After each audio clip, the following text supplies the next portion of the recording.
Roll, roll, roll your boat gently down Church Street. I'm P9, this is dope, and I'm in Tennessee.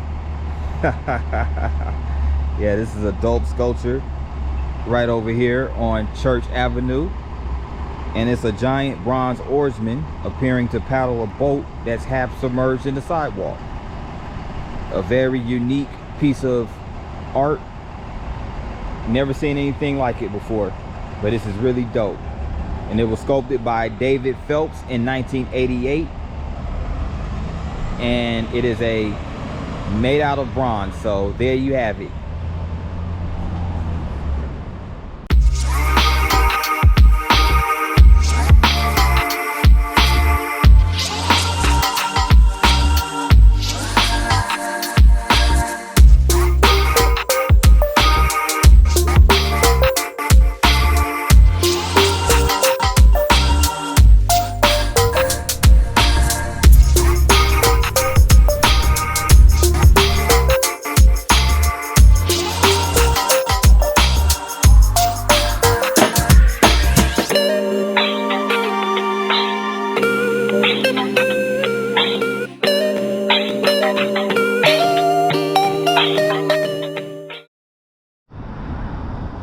I'm back at it again. This your boy P9, and I am here in Knoxville, Tennessee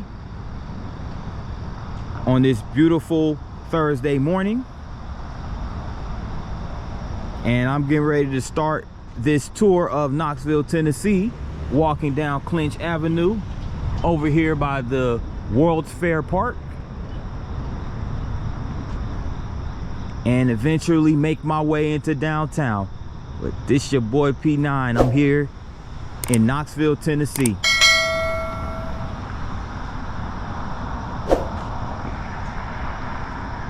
Now, Knoxville is the county seat of Knox County, and it is the largest city in the eastern portion of Tennessee and the third largest city in Tennessee overall, behind Nashville and Memphis.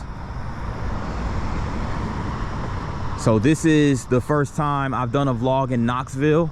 I've covered the other three big cities in Tennessee. That's Nashville, Memphis, and Chattanooga.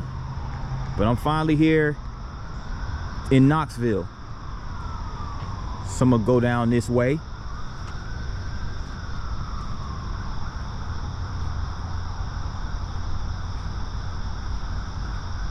So Knoxville is also a fast growing part of Tennessee, right next to Chattanooga and Nashville, because the metro area now has a population of 879,000. And Knoxville itself has a population of 190,000. So it definitely has a six-figure population, so it's definitely growing for sure. But I'm over here now at World's Fair Park.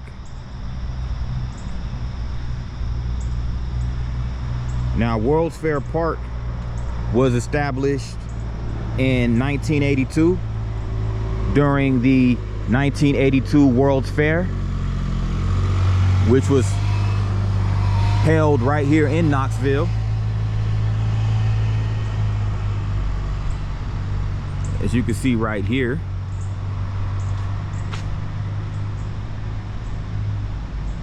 And the 82 World's Fair was an international exposition held in Knoxville, which focused on energy and electricity generation. So that was the whole purpose of the World's Fair in 1982 right here in Knoxville. And it's also right here by a railroad track.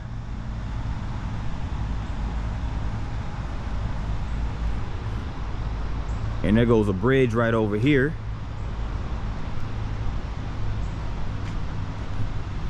That flows over Clinch Avenue. And that right there is called the Sun Sphere. Now, the Sun Sphere is probably the most iconic structure in in Knoxville.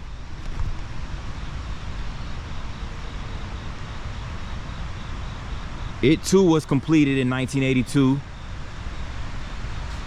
during the World's Fair. So it's an observation tower. It looks like it has a gold sphere.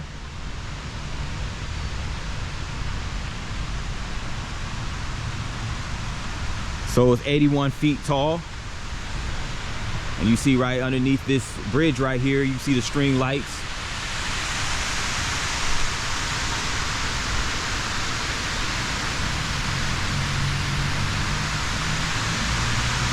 You also see the water right here.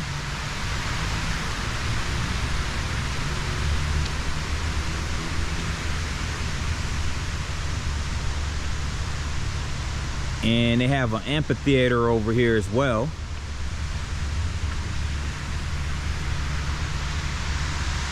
But let me go ahead and walk around this way. Go underneath this tunnel and check it out.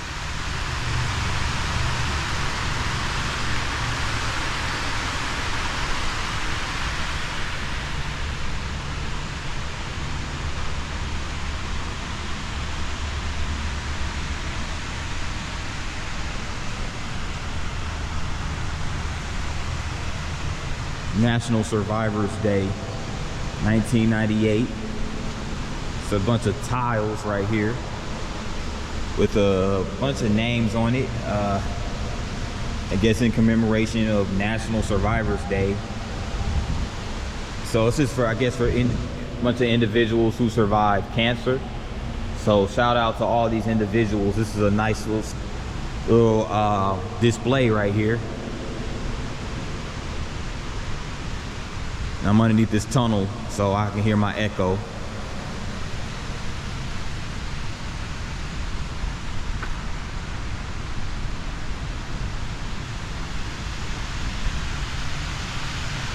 That was really nice right there.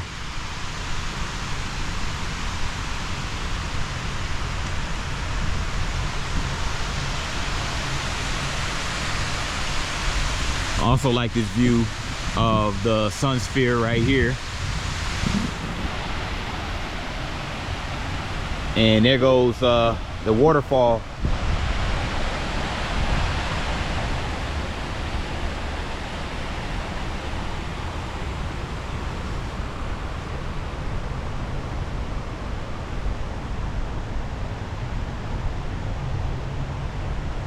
They got a nice park over there too. Really spacious.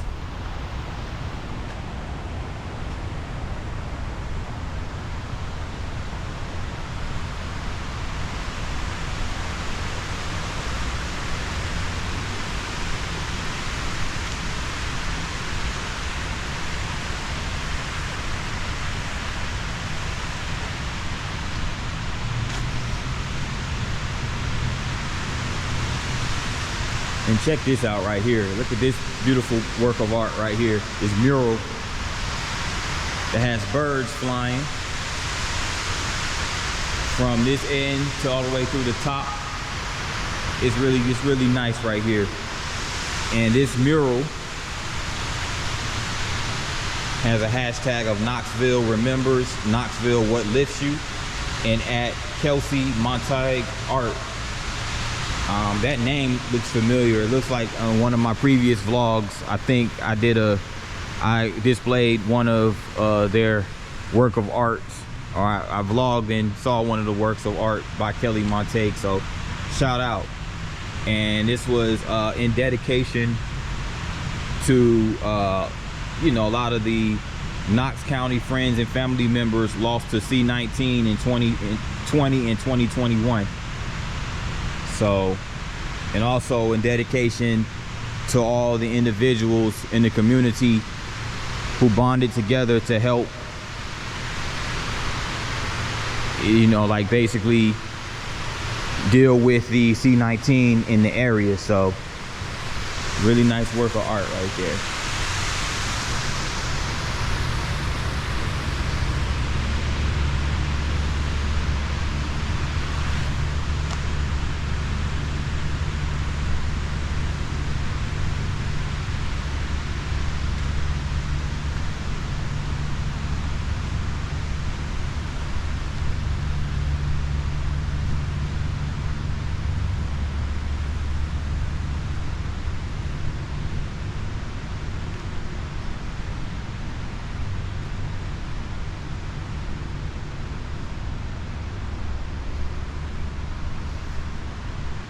So Knoxville was founded in 1791 and incorporated in 1815.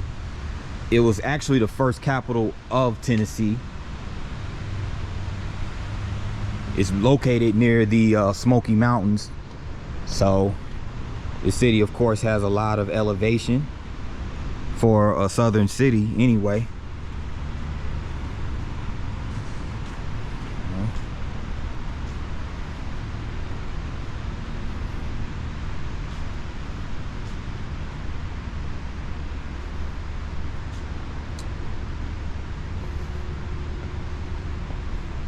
It's also the site of the Battle of Fort Sanders in 1863 during the Civil War. And it grew rapidly following the war as a major wholesaling and manufacturing center.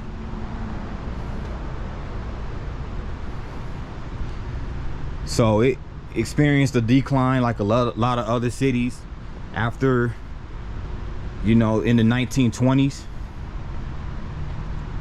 You know, it definitely suffered a decline as a result of the stagnation of the manufacturing sector here in the city. But it made a revitalization in 1982 with the World's Fair. So that helped pretty much revitalize the city of Knoxville. And it's been good, and it's been up ever since then. And as you can see right here, I'm over here at the Knoxville Convention Center. So of course, this is where a lot of the conventions and events go down.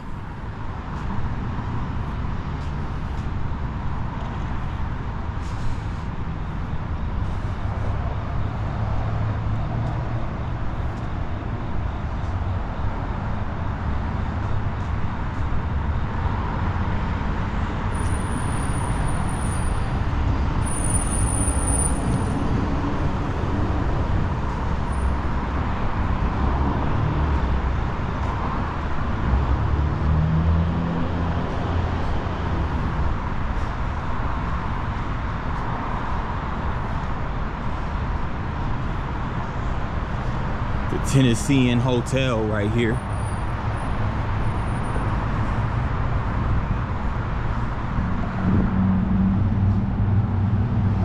So I'm making my way downtown now.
Knoxville is also known as the home of the University of Tennessee, the flagship university of the University of Tennessee system. So that's the Tennessee Vols, and it's located right here in Knoxville. We're gonna see that later.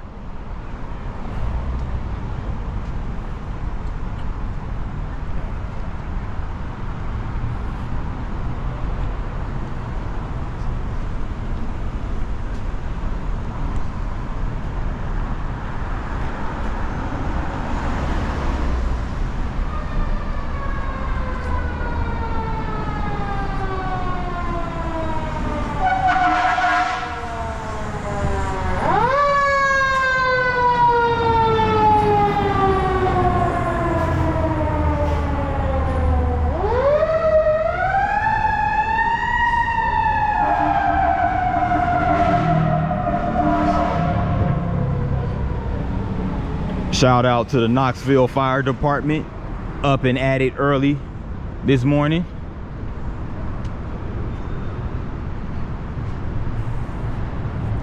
So I'm at the corner of Clinch and Locust Street now.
Okay, this looks like the Women's Suffrage Centennial Plaza.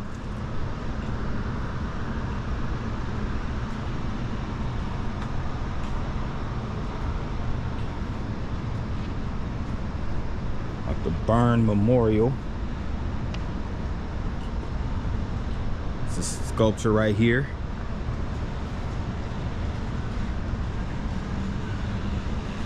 The Feb and Sumner, Byrne and her son, Harry, who made Tennessee the state whose ratification of the 19th Amendment enfranchised American women, a giant step towards a more perfect union.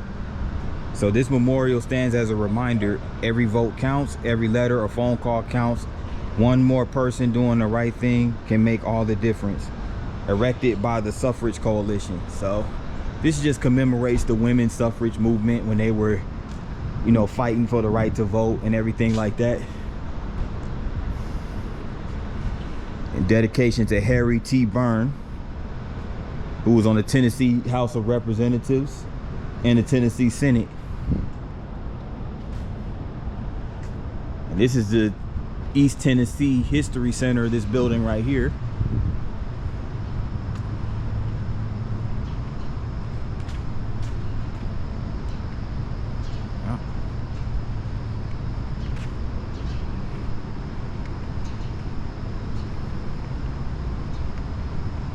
Master Sergeant Roddy Edmonds of Knoxville served in the U.S. Army during World War II.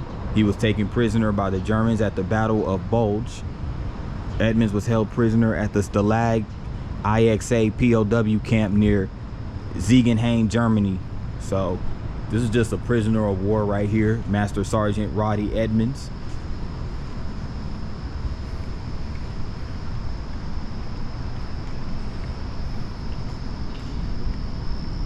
That was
I wonder what this building is. Looks pretty interesting. I know this right here is St. John's Cathedral. So I'm now at the corner of Cumberland Avenue and Market Street.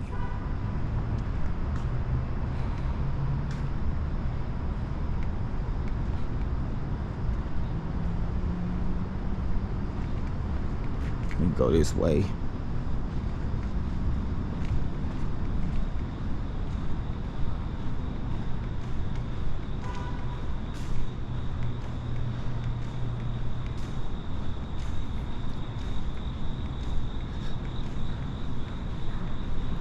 Looks like a courtyard over here.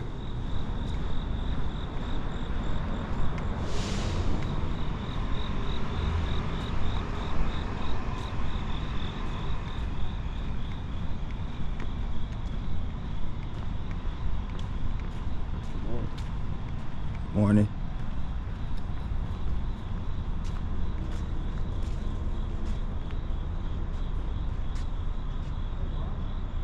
Yeah, check this out. This is called the Beloved Woman of Justice, and it's by Audrey Flack. It was sculpted in 2000, and this Beloved Woman of Justice was created for Howard Baker Jr., U.S. Courthouse in Knoxville. Beloved Woman of Justice invites the viewer to contemplate and reflect on the meaning of the law of our judicial system. So this is right, it looks like this is the courthouse in this building right here. I wasn't too sure, but it is the Howard Baker Jr. U.S. Courthouse, and right out here sits the beautiful sculpture of Beloved Women of Justice, again by sculptor Audrey Flack. So that's really dope. You know that, hey, you know I like me a nice sculpture now. Especially if they're, you know, most sculptures do have meaning to it. So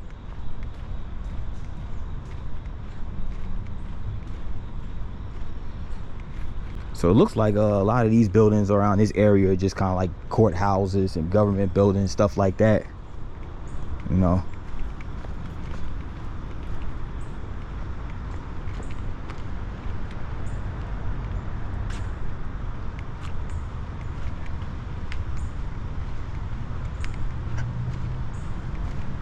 This is the county building right here, Knox County building.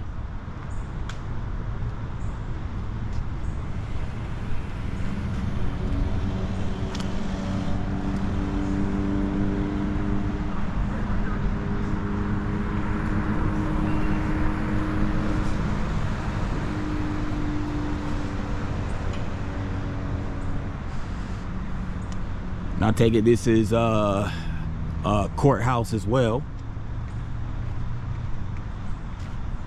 So, as usual, I'm gonna go up here and check it out and get some exploration going.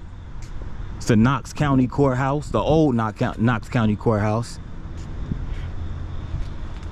And check this out. I assume, because I see these cannons right here, that this was a site of a major battle during the Civil War.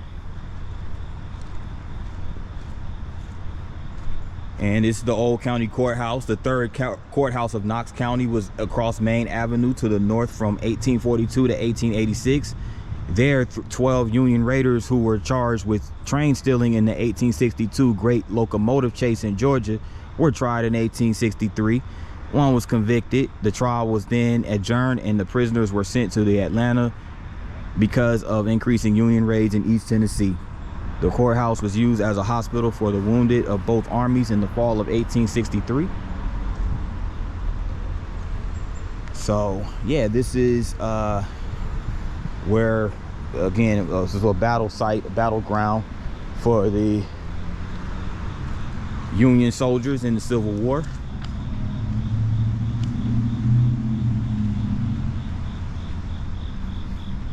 And this is what the old courthouse looks like up close.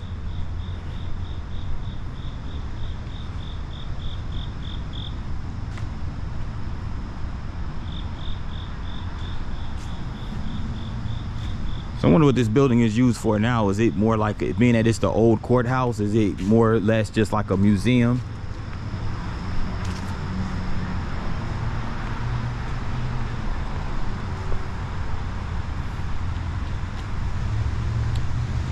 There goes a monument right here. Kind of gives me those Washington Monument vibes right there. It's pretty much shaped the same way.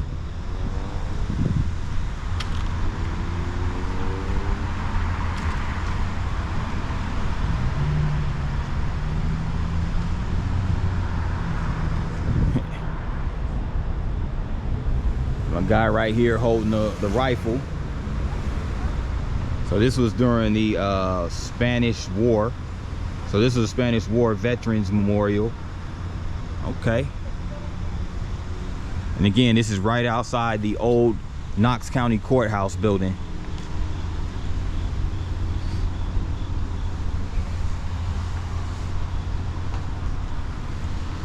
And Knoxville is a lot bigger than I anticipated, though. I mean, their downtown is pretty massive. It's pretty spread out.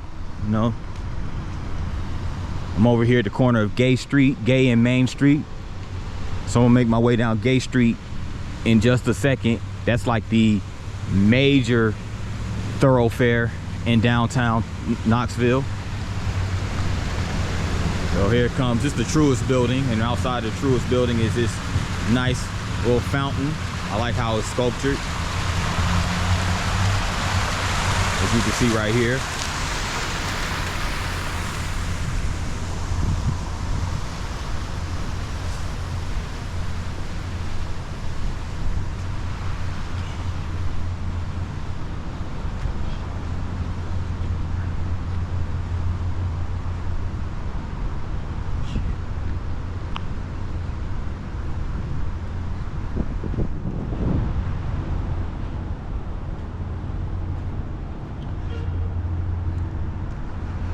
But now I'm on Gay Street, so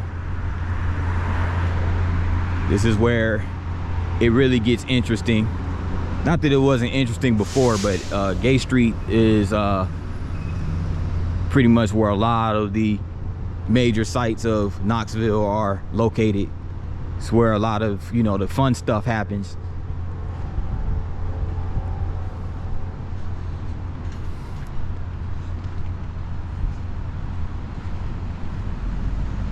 the First Horizon building right here.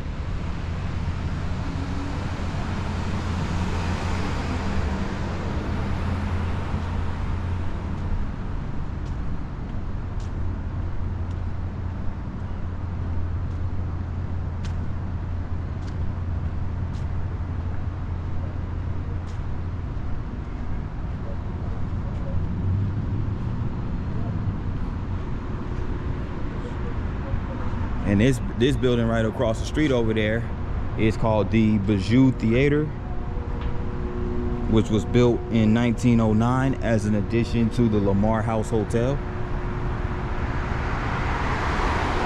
So this basically was used as a vaudeville theater and a second run theater as well. So it's a very historical gem right here in Knoxville, right here on Gay Street.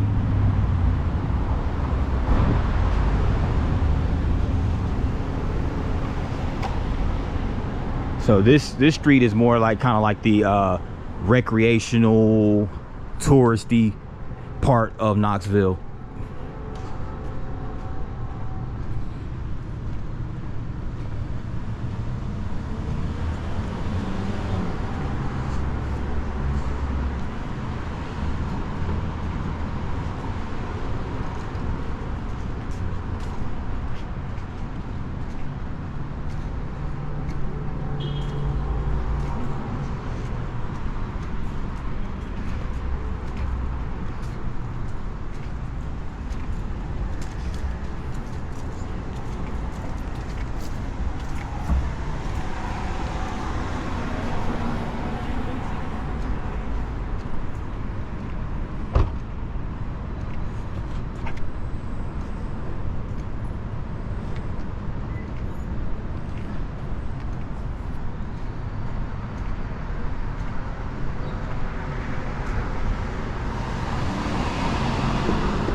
There you go.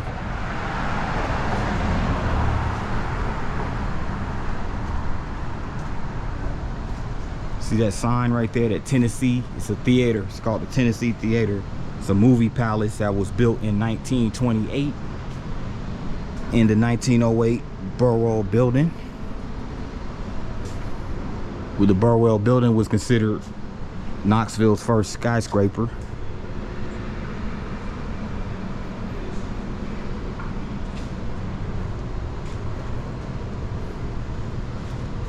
Look at the display that they have right here. Just a bunch of trinkets and souvenirs and things of that nature.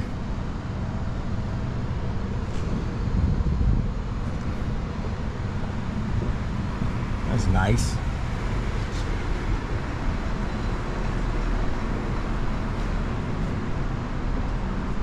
And they actually have a series of Broadway shows right here coming up in the ensuing months, December through January, February, April, May. They have a Back to the Future musical coming in May. It's gonna be made from May 27th to June 1st. I might actually come back around that time just to even come to Back to the Future was one of my favorite movies. That old DeLorean, Marty McFly. I mean, come on, I gotta go check that out. But that is the historic Tennessee Theater.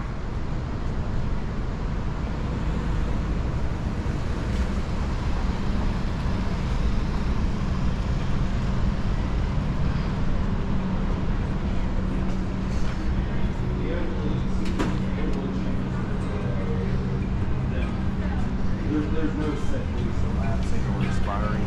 If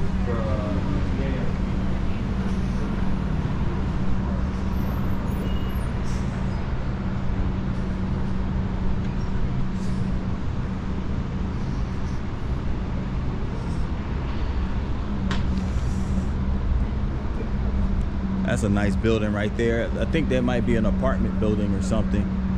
I see those balconies, or it might just be a hotel, who knows? But it's in a nice historical building. The white bricks, it's pretty cool. I like that.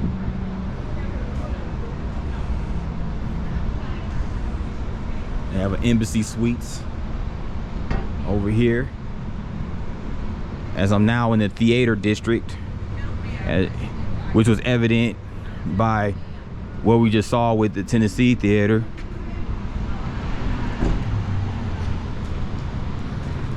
This is actually a Regal Theater right here. So this is a modern movie theater right here downtown.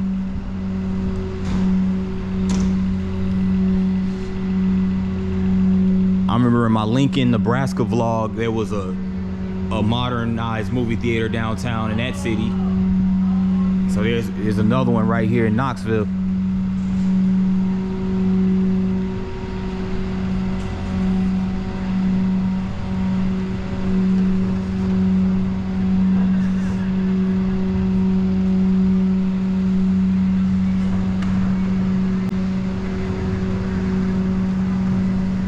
That's a nice sculpture right over there. That's dope. I like that.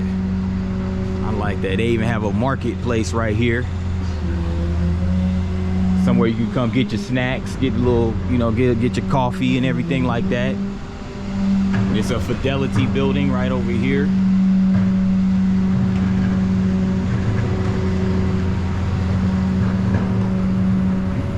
The University of Tennessee College of Architecture and Design.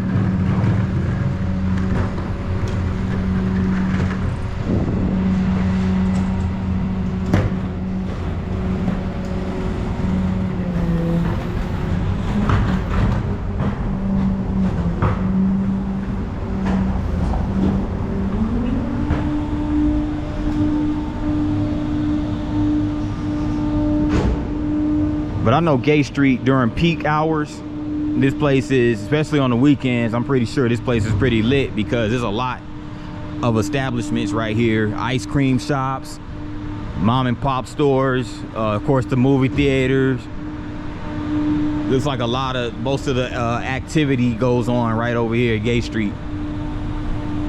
It doesn't seem like it right now because it's super early in the morning, but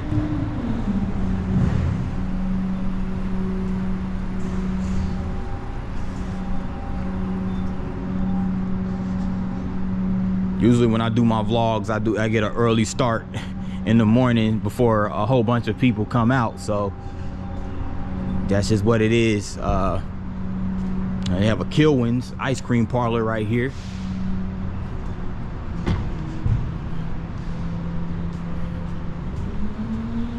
I've had their ice cream before. I actually ate at Kilwin's a few years ago, and Atlantic Station in Atlanta.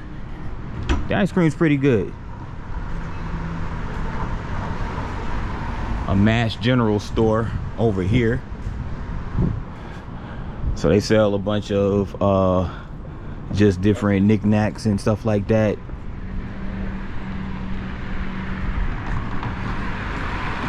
I'm gonna make my way across the street over here.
Hell, check this out.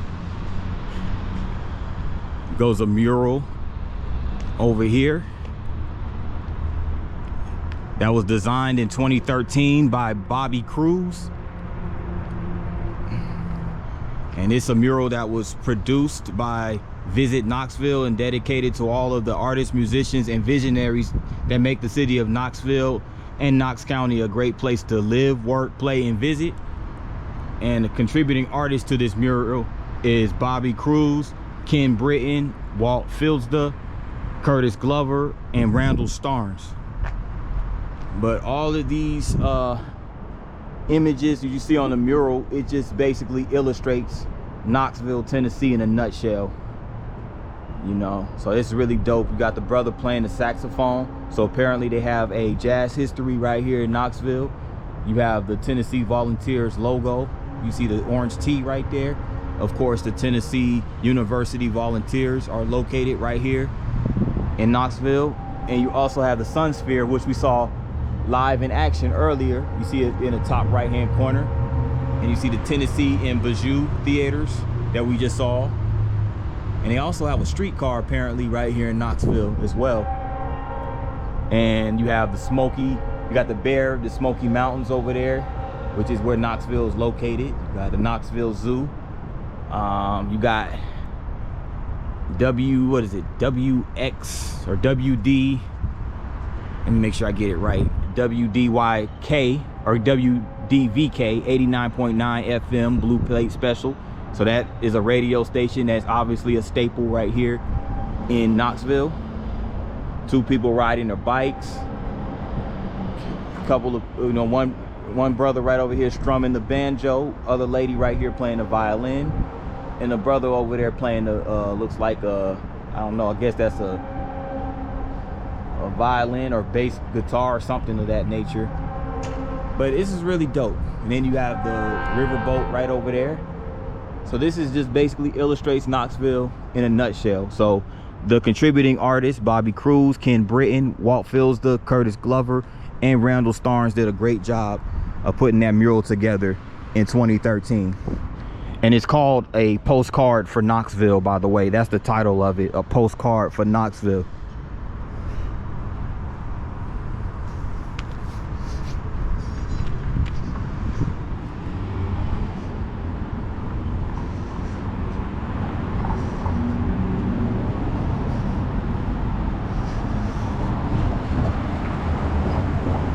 And it just so happened that mural is on the side of this Visit Knoxville. So I guess this is a visitor center. You know, most major cities have a visitor center that you can go to and get maps and get souvenirs from the city and everything like that. So here it is right over here. And they're doing some construction over here, by the way.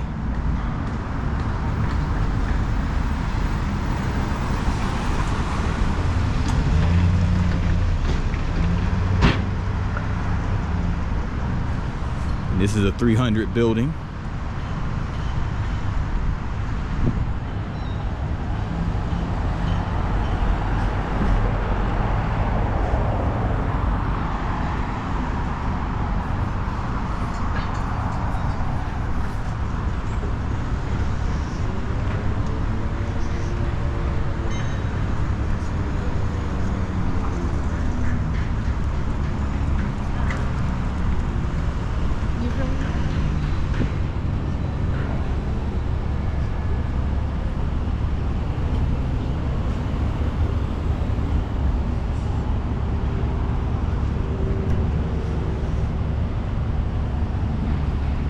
Wonder what they're building over there.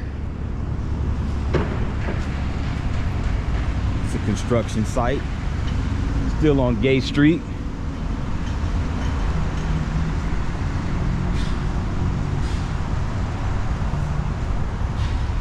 But I'm gonna go ahead and take a break, and I'm gonna resurface on another part of downtown. So stay tuned. Okay, getting ready to walk down these steps right here and head into the Old City neighborhood of Knoxville. Old City being located in the northeastern corner of downtown Knoxville. And this building right here is the Jackson Terminal, but we're gonna get more in depth when we get. Sorry about that. How you doing? How you doing? Good, good. How are you? That's good.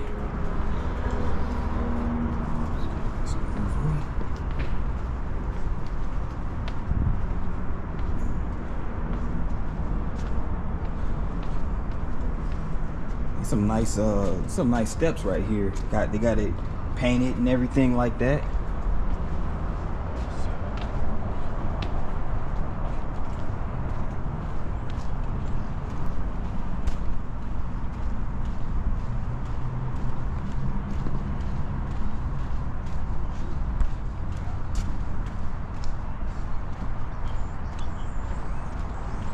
Now again, this section of the city is called Old City, and this is the Jackson Terminal right here.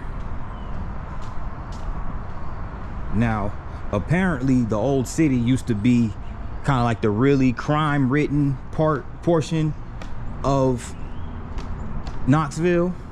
This is where all the vices went down, you know, a lot of bootlegging and a lot of street crime, prostitution, all that type of stuff. This is where it all went down, right over here.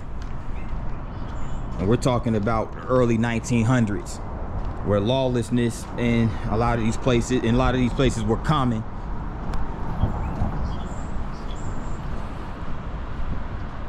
But now it's been, you know, since the 80s, it's been revitalized. And as we're going to see, there's going to be a bunch of restaurants and breweries and, you know, a bunch of marketplaces, things of that nature, things that are common in a lot of these revitalized areas of the city. So there you have it.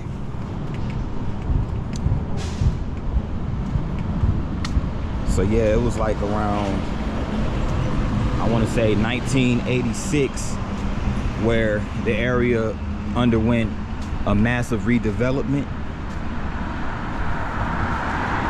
It was architects Peter Calandruccio and builder Benny Curl who revitalized the neighborhood.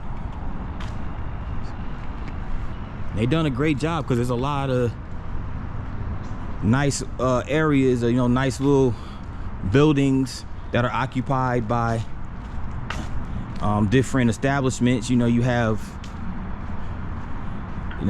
art studios and a ton of different, I believe you might have some residential areas over here too. You know, some of these buildings get converted into lofts and apartment buildings. So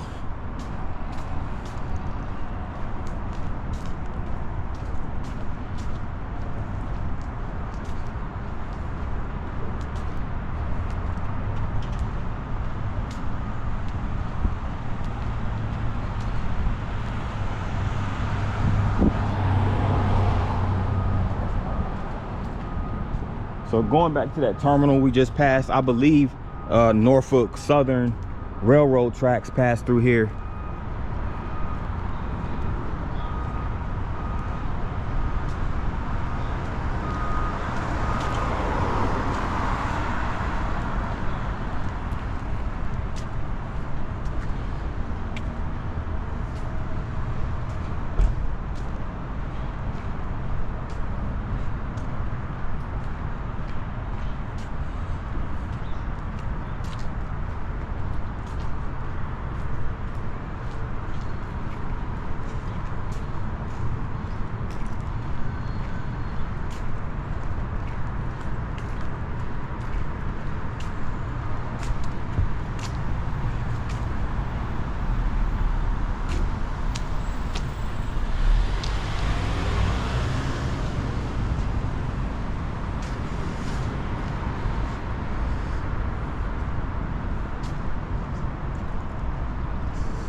Urban Bar and Corner Cafe.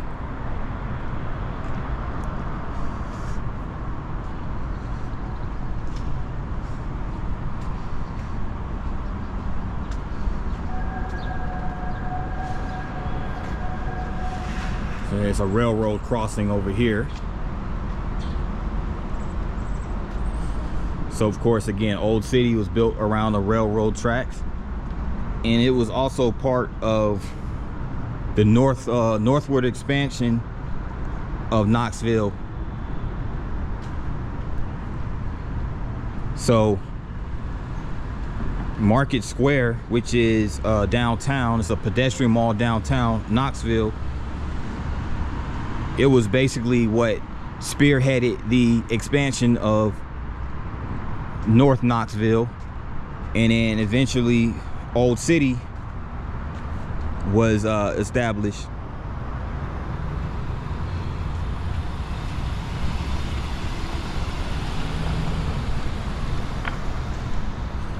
So there goes a pub right here called Jig and Reel. Okay, so they have open mics over here and live music and stuff like that. So if you're into that, looks like this will be a good place to come chill out. They got a Hannah's Cafe, and there goes that old New Orleans style kind of architecture right there. You see all the different flags from different teams, so it looks like it's a sports bar. You know there has to be a sports bar, especially in a college town like Knoxville. Have a little alley over here.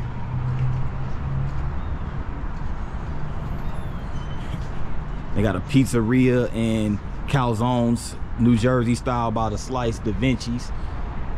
Okay, so it look like they the real deal, you know.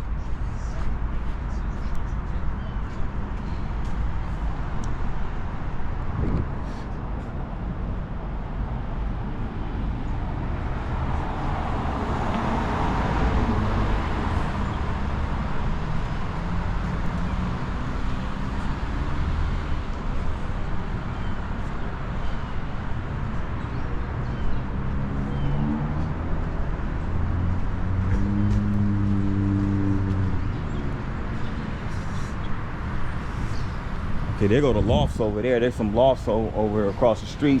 It's called the Stockyard.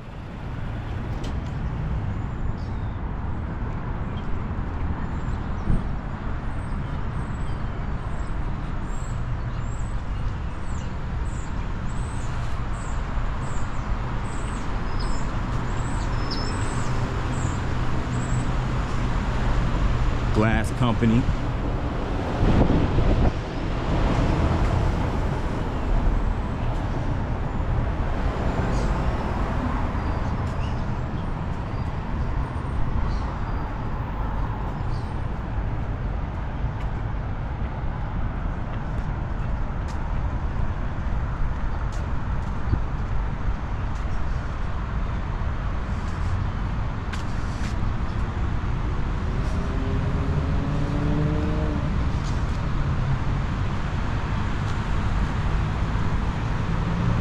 But there you have it, peeps. That was the Old City portion of Knoxville.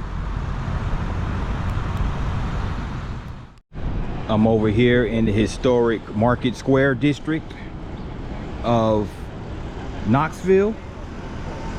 And essentially what Market Square is, it was established in 1854. It was a marketplace for regional farmers. So, you know, regional farmers could come to this part of Knoxville and set up shop and sell their products.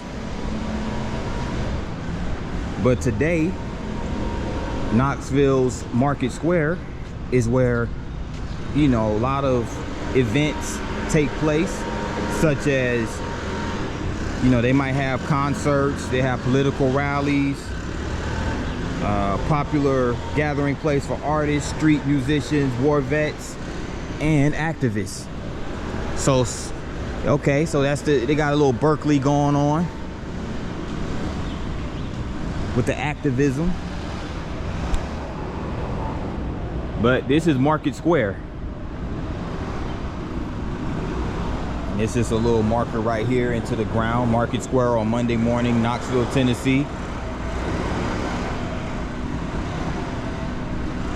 Cormac McCarthy describes Market Square in his novel Suttree in 1979. Okay.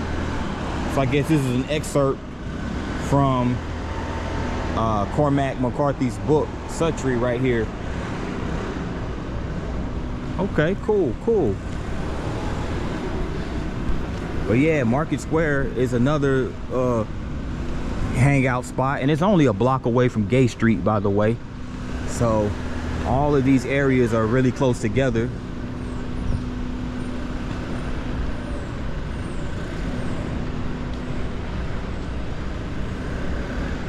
But now they have like a lot of mom and pop stores. They have a couple bars, restaurants, typical stuff you'll see kind of like in a district of this magnitude. And right here in the ground, it has the coordinates for the Knoxville, Tennessee latitude, longitudinal coordinates. Established in 1791, elevation 934.44 feet. Wow, okay, so it's 934 feet, so it's almost 1,000 feet high. Interesting.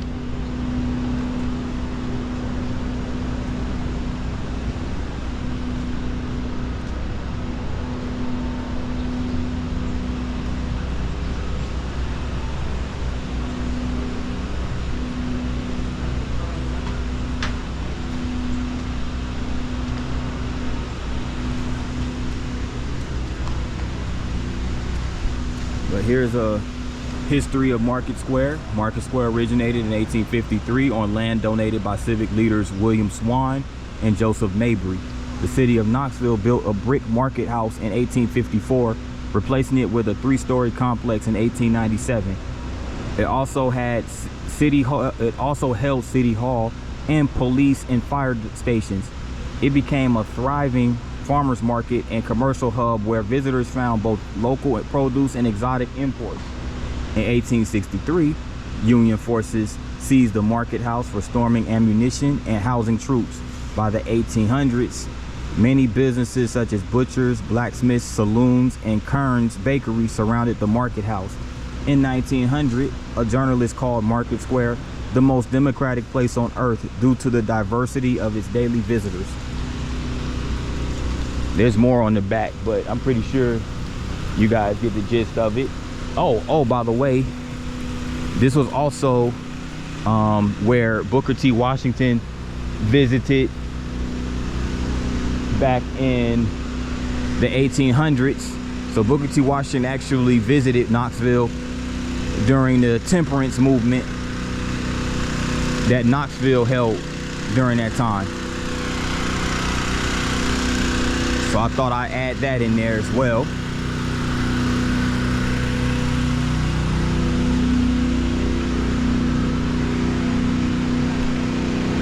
The Market House bell right here. So I guess they trying to get that they're trying to do the Philadelphia thing with the bell. Except I guess it has a little crack in it as well right here.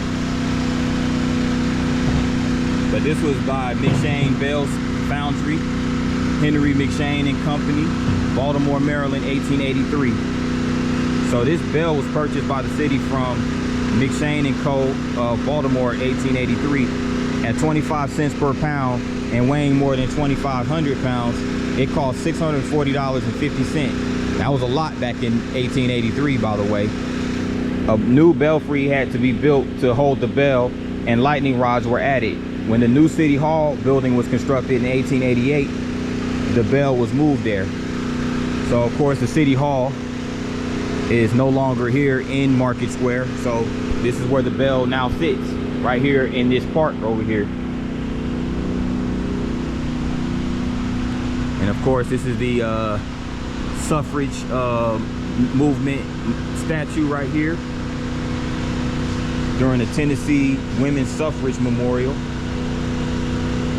So the founder of and the president, Tennessee Equal Suffrage Association, and the founder of Knoxville Equal Suffrage Association was Lizzie Crozier French in 1851. And Dallas Dudley And right over here is Elizabeth Avery Merriweather. So they played a huge role in the suffrage movement here in Tennessee, fighting for women's rights to vote. So this is a huge part of history right here. And this over here is the Oliver Hotel, so it looks like it's still in operation. And on its ground level, there's a couple of restaurants, including the Tupelo Honey Southern Kitchen and Bar. And they have an Urban Outfitters in a, you know, historical building right over here. So Market Square overall is a pretty cool, chill place to hang out, it looks like.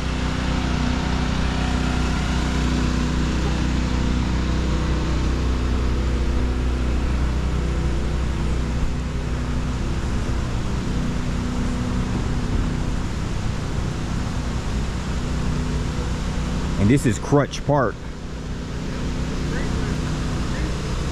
who was named after Charles Crutch, the last survivor of an eccentric and talented family. So we're going to explore Crutch Park right here.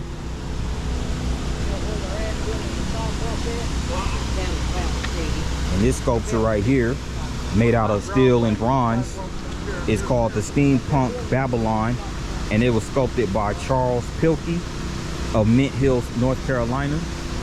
As you can see, this is a really innovative and dope sculpture right here. Again, it's made out of bronze and steel, and it sits right here in Crutch Park, right here in Farmers Market. So that's really nice. We have the waterfall right here.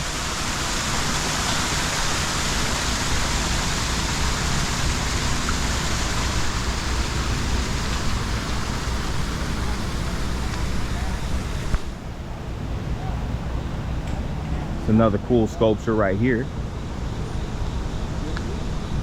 Get out and check your town.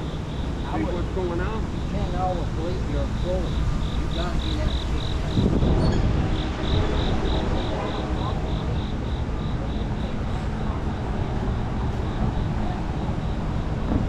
This is also cool right here. This is called the Deep Red Core, made out of automotive painted steel, and it was sculpted by Adam Walls of Tryon, North Carolina. So a couple of North Carolina natives have their sculpture right here in Crutch Park.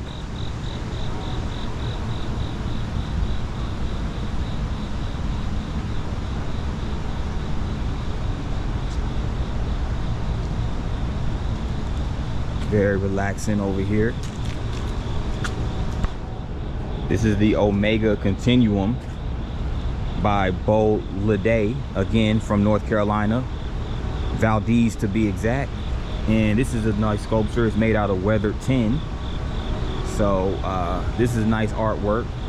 Again, that's Bo Leday, and it's called the Omega Continuum. And let's see. The Crimson Ring, nice sculpture right here by Glenn Zweigart, made out of painted steel and cast glass. And this is, Glenn Zweigart is from Alfred Station, New York, and this is a nice sculpture right over here.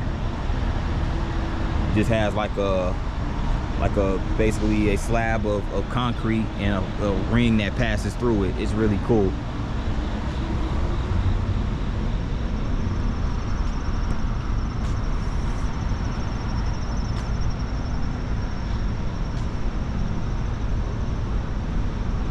This is the Providential Ice Storm by Andy Denton of North Little Rock, Arkansas, made out of wood-fired ceramic and painted aluminum. So a mixture of materials was used for this monument, and it's really nice. It basically, this little sculpture right over here, it has like looks like some eyes, a bunch of eyeballs sticking out. Ooh, creepy. Nah, I'm just joking. It's nice though. It's dope. It's dope. And it has this right over here. It looks like lightning bolts hanging out of it. It's pretty cool. Pretty cool.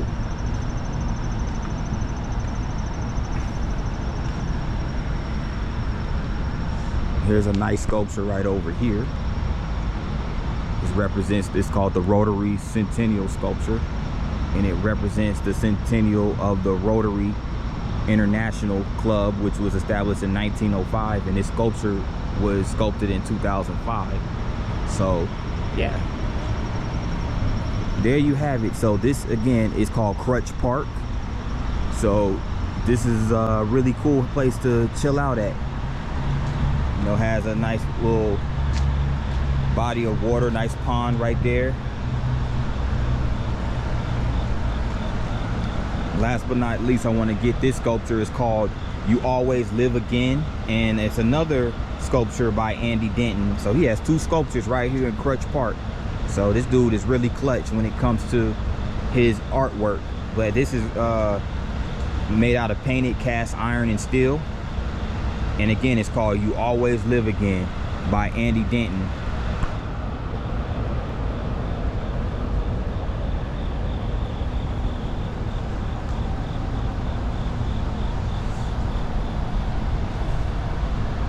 This is the Cloud Cutter by Joe Chelsea of St. Louis, Missouri, made out of wood and metal. Okay, St. Louis represent. This is basically made, again, it's made out of wood and metal. So it's just a really unique sculpture. It's really nice, you know, it's really nice. It looks really tall too.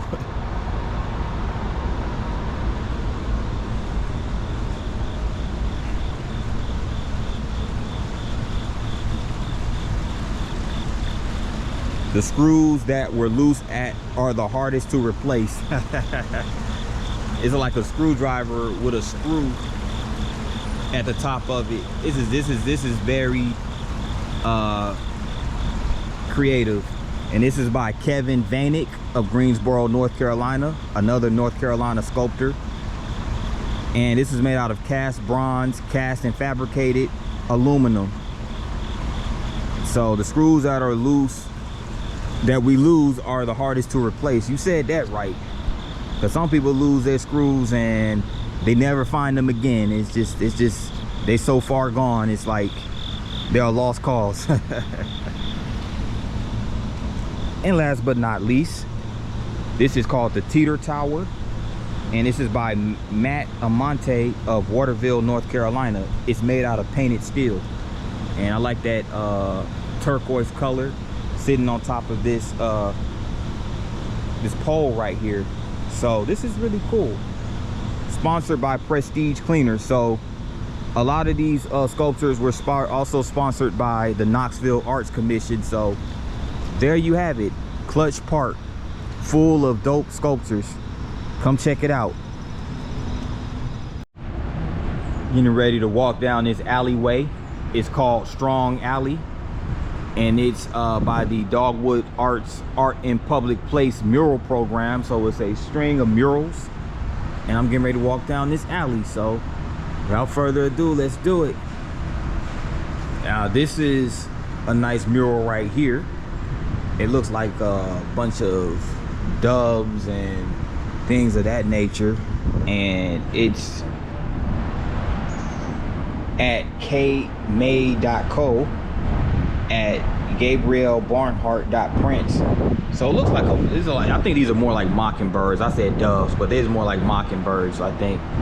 But it's really nice. Different colors, the pink, brown, and the black, all merged together on this beautiful canvas. So this is dope. This is dope. And this is nice too. This is at Doug Ferrari Art, and this is just basically, I don't know what this is. I can interpret it the best way I can, but it looks like a ball that has like a string of gas that eventually turns into a tornado. And you see this individual right here, looks like just a person with a hat over their eyes and smiling. So it just looks kind of evil in nature. I don't know, but it's by Doug Ferrari Art. So go check these individuals out. I don't know who this is. It looked like it looked like it could be Dolly Parton. it looks like Dolly Parton, so I'm just gonna go with that. It's a nice mural though. It's Dolly Parton with what looks like a butterfly right there in her hair. And of course, Dolly Parton is a legendary country music artist and a Tennessee legend, country music legend in general. And this mural was by Megan Lingerfelt and Colton _Valentine. So these are the social media handles of the artist of this mural. So this is really cool. Megan Lingerfelt and Colton Valentine.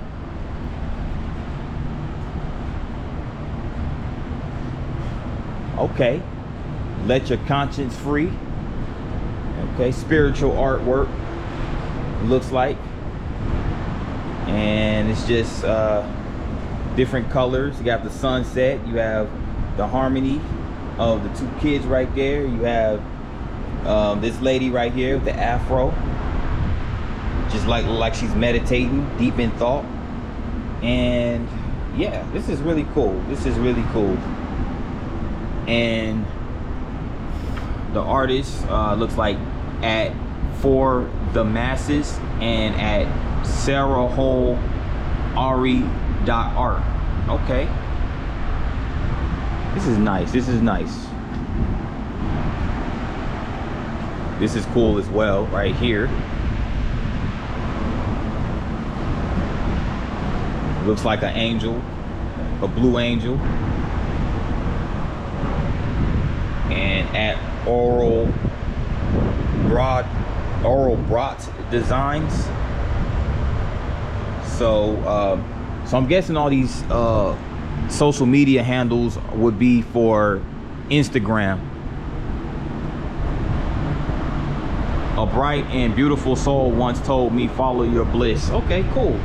This is nice as well. That's what you have to do. Another spiritual piece of art. It's a tree. It's meditation right there, and there goes the hand that's manifesting roses. That's dope. That's dope. At Curtis Glover Creative. Okay.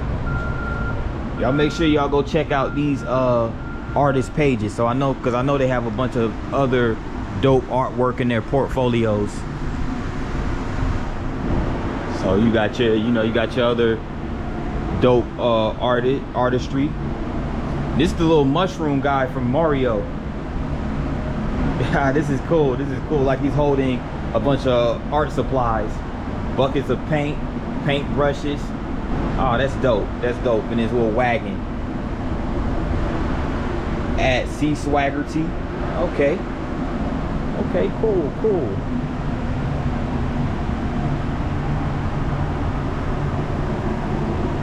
This is like a game of rock, paper, scissors going on right here. At A.Mirror Arts. Okay, cool, cool. This is another nice mural right here. This is like a bunch of trees. It has a bunch of geometric shapes. Wow. I'm not sure who did this one, but this is nice nevertheless. If you guys know, you can, comment in the comment section. I want to give them their due credit.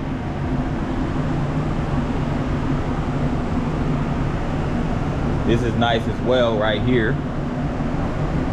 Asterosperma. Okay, goes a fish right here. Looks like a bass fish. It's at C Swaggerty. Another mural right here for C Swaggerty. So a lot of nice murals right here. This is dope as well.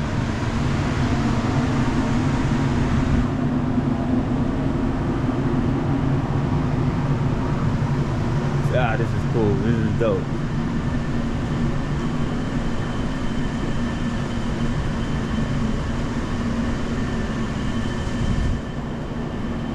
This is nice right here. A lady with a rose surrounding her. And this is at Cat Boz. The sun right over here.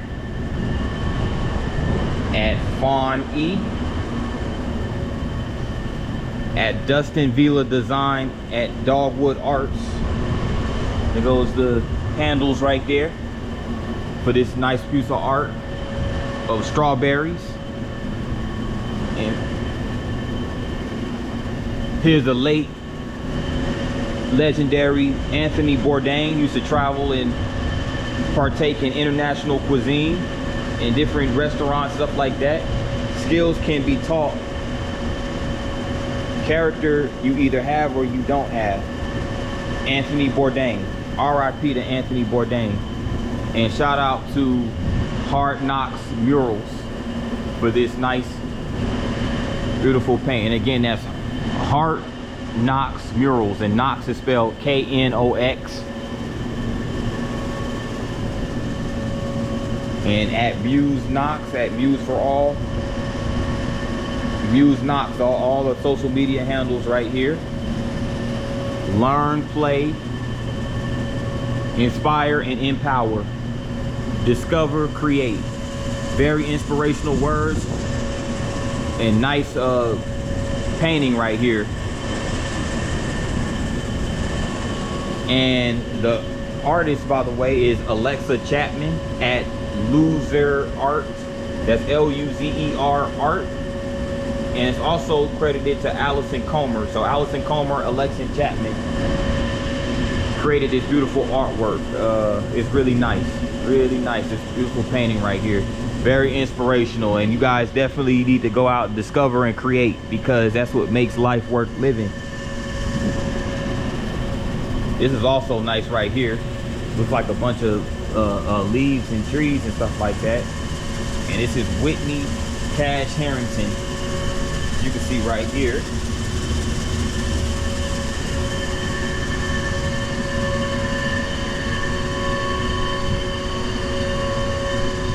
This is nice. What's that say? Versalato. I'm not sure what this kid is doing. Is this kid fishing? Oh no, it's rock climbing. Rock climbing. Okay, cool, cool. At Sonja Summers. And this is by Sonja, or excuse me, Sonia Summers. Excuse me. Sonia J. Summers, 2021. Nice painting right here. So go follow at Sonia J. Summers on IG. Energy Shifts. It's a nice, cool, another cool mural right here. And this is at Sherry Jankiewicz. That's really cool.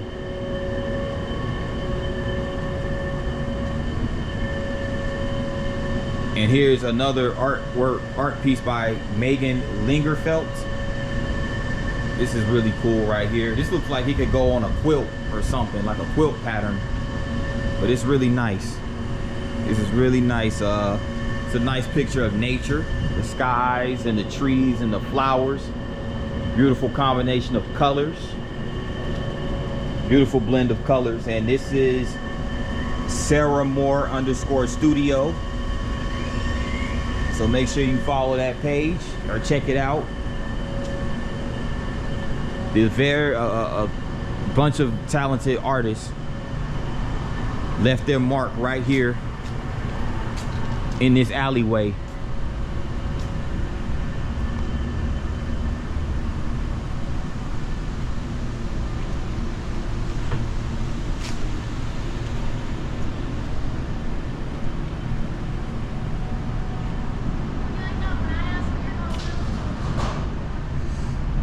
Check this out. got the dog right here with the hat on. Right there, it looks like in the forest. And you see the little squirrel right here with the Tennessee Vols baseball helmet on, with the baseball in his hand. This is cool. This is cool. So I guess it's the dog that's dripped out in Tennessee Volunteer colors. You know, you got the little checkered napkin around his neck.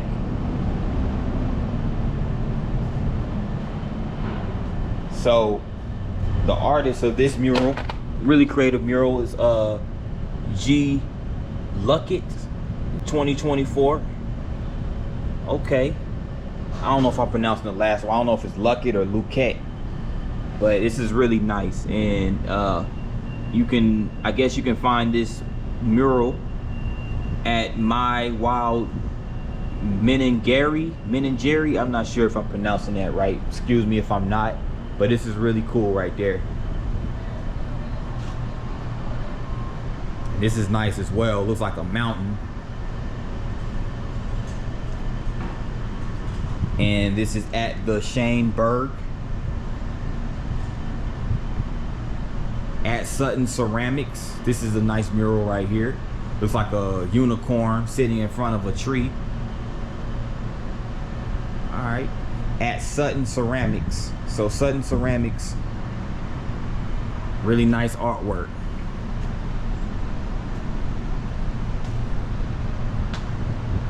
This is cool. Looks like a community of people.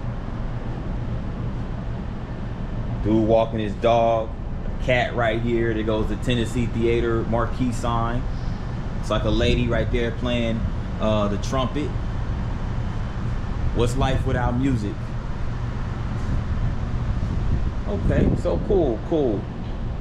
This is really nice. This is really nice artwork. Very symbolic of peace and harmony and unity. Then of course you have Knoxville, Tennessee, the banner of Knoxville, Tennessee being hoisted on a plane.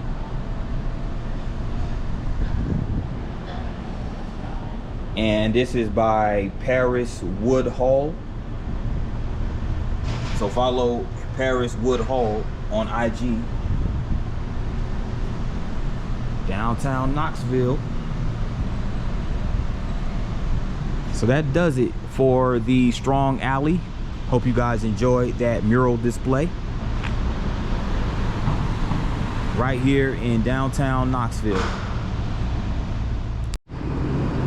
I'm over here at the corner of State Street and Church Avenue. This is the First Presbyterian Church.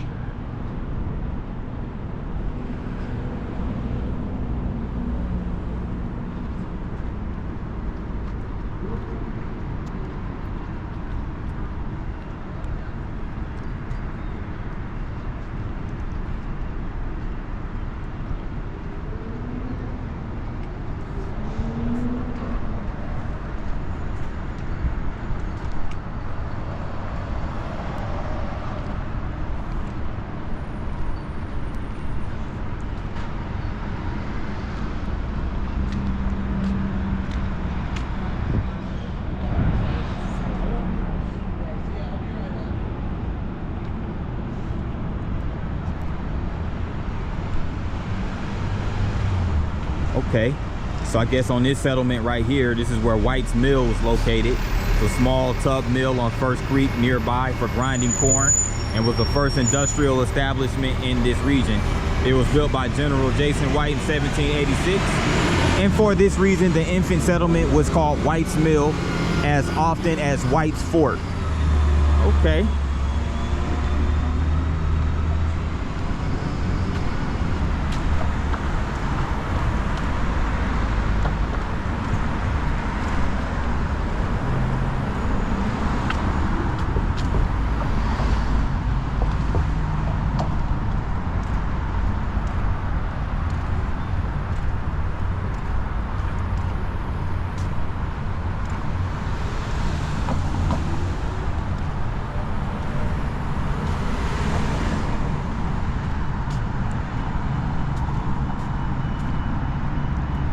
High up now.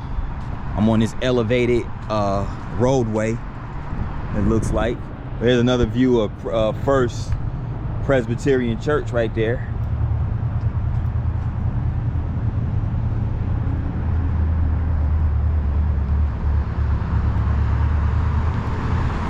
Cross over here real quick.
this over here is the Knoxville Transit Station or Transit Center. This is where a bunch of the Knoxville area transit buses meet up at.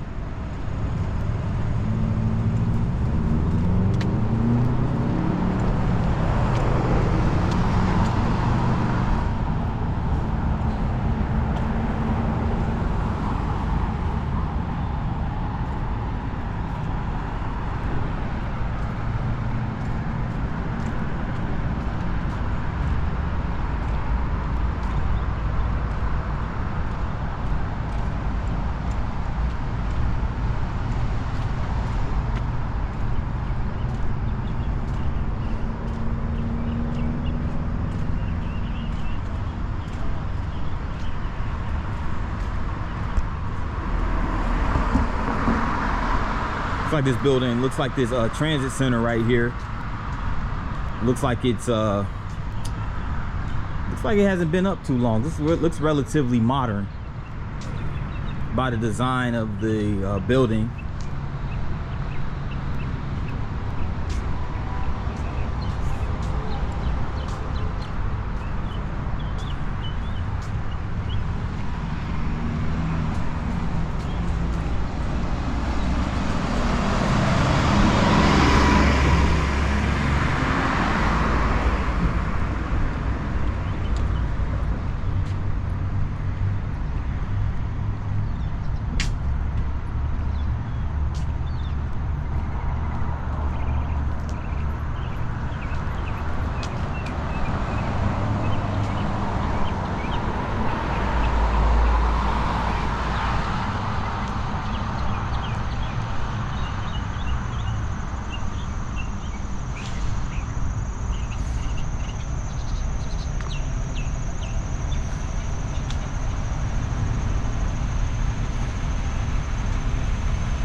Called John Duncan Knoxville Station.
Now right over here, this is the Knoxville Civic Auditorium and Coliseum. And this is actually where the Knoxville Ice Bears professional ice hockey team plays. Now they're not an NHL team. What they are, they're part of a smaller like hockey league called the, what is it? The SPHL. So it's basically an independent minor league hockey league. But this is where the Knoxville Ice Bears hockey team of that organization, they play their home games in this auditorium. But aside from being the host of the Knoxville Ice Bears, there's also a lot of other events that take place in this building. So there you have it. It's right over here. We're basically on the side of the building, but it is located over here near downtown, and you can actually get a good look of the skyline of downtown right here. So this is a pretty good view.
Okay, check this out. Little information of a Knoxville legend. Her name is Ruth Valeria Cobb Bryce, and she was born in Knoxville. Ruth Cobb Bryce graduated from Swift Memorial College, a historically black college in Rogersville, and soon started teaching schools in Rogersville, Greenville, and La Follette, all cities in Tennessee. During the summer months, she studied at the Tennessee Agricultural and Industrial State University in Nashville. The Knox Cobb School District hired Bryce in 1928 to teach art at high school elementary school, then a public school for black children. She later taught at Manor Elementary in Mechanicsville. So she was really into the artwork. So her interest in arts blossomed more fully while studying at Knoxville College during the mid-1930s. And mind you, by this time she was already like in her early to mid-30s, so she was definitely still active as far as pursuing her education. So again, this is Ruth Valeria Cobb Bryce. I'm gonna do some more research on her because this is the first time I've ever heard of her.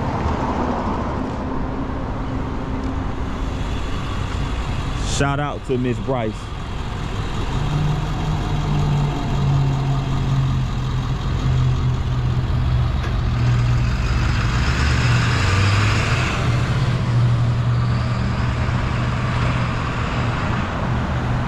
I'm over here by the highway, y'all.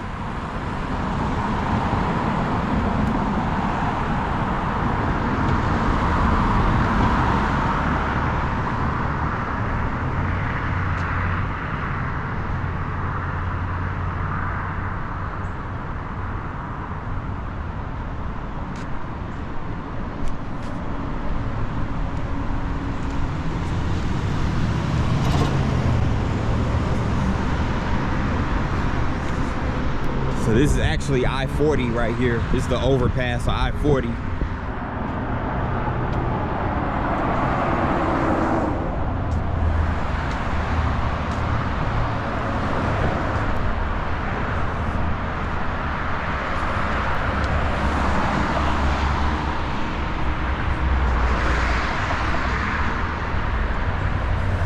See this basketball right here?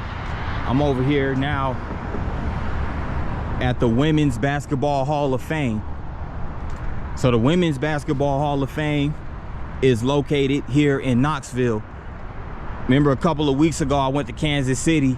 That's where the Men's College Basketball Hall of Fame is located. But I'm over here at the Women's Basketball Hall of Fame right here in Knoxville.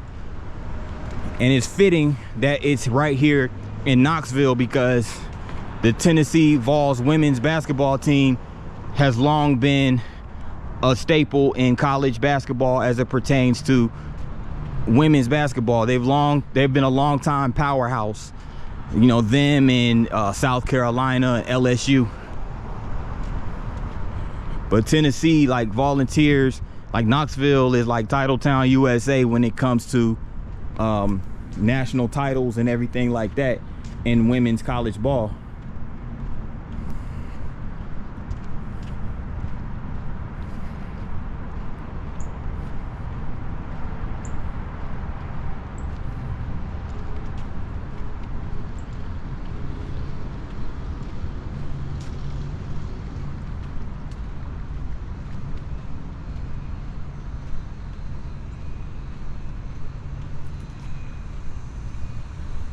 Here's the front of the Women's Basketball Hall of Fame, which is closed right now, by the way, it looks like. They'll probably open. I'm not sure what time they open, but they're closed right now.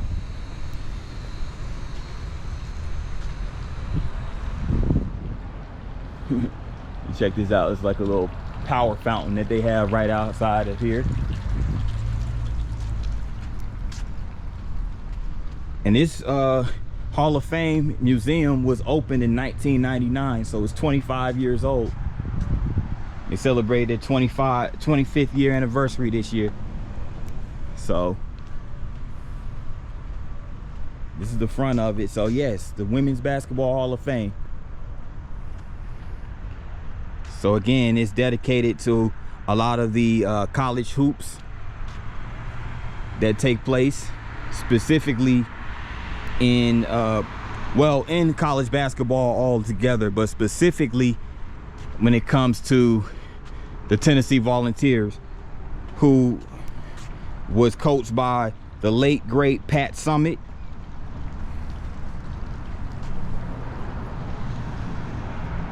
Now she was part of the first class that was inducted into the Women's Basketball Hall of Fame.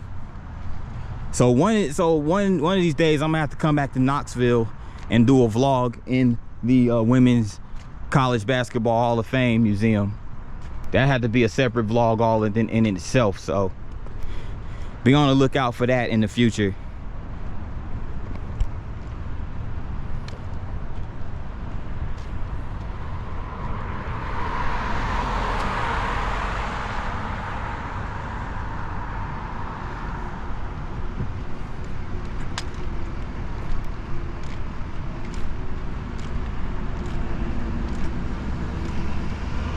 I'm finna go over here. I'm over here at the James White Fort, 1786, Knoxville's first home. So I'm gonna go check them out real quick.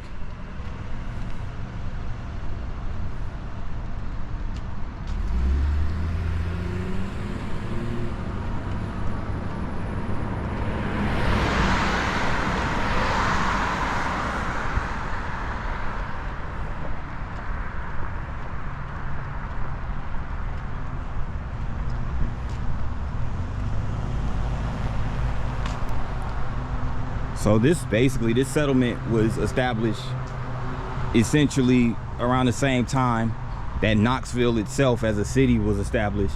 This is called James White Fort, and as you can tell, it's that old sculpture from the 18th century. And James White, as you can see right here, he's considered to be the founder of Knoxville, erected the city's first dwelling in this block in 1786. White's Fort was later constructed surrounding the house.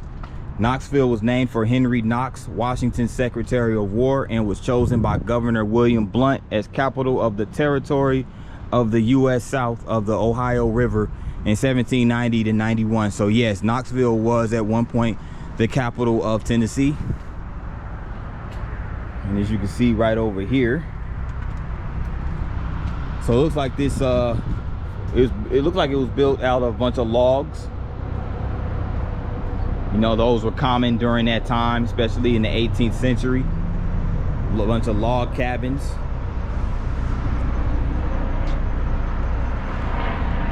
So essentially this is also a museum, so you can come check this out if you're into history like myself, a history buff.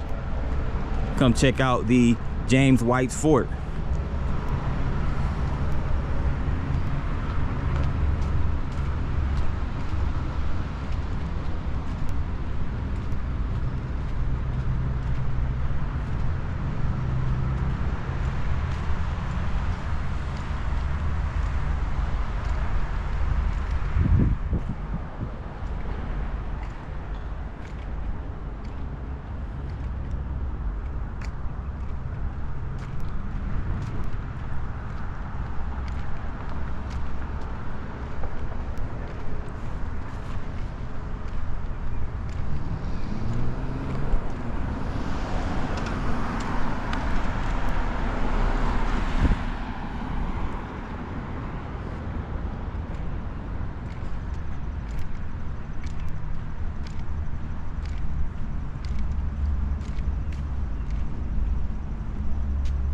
Now check that out. That's nice right over there. Looks like some mirrors, like some sculptures that are like made out of glass, but they have reflections like mirrors, so that's pretty cool.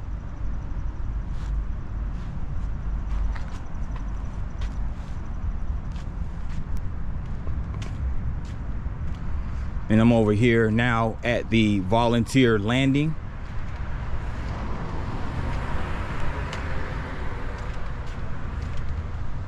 So the volunteer landing is actually a public park and river walk along the Tennessee River, which is located below the Gay Street Bridge. So we're going to see in just momentarily volunteer landing.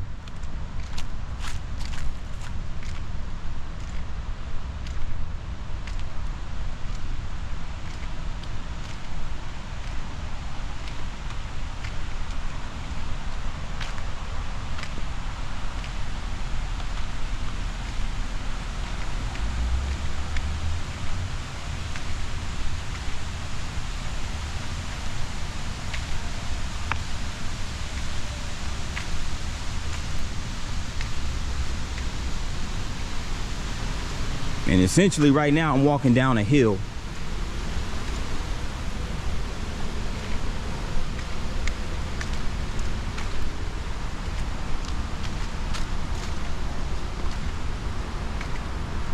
It's a nice mural. Looks like some and it signifies you being alongside the riverfront, because you see you have the turtle, you have the fish, you know, you have a bunch of the aquatic animals, and you can see like the little bubbles and things like that.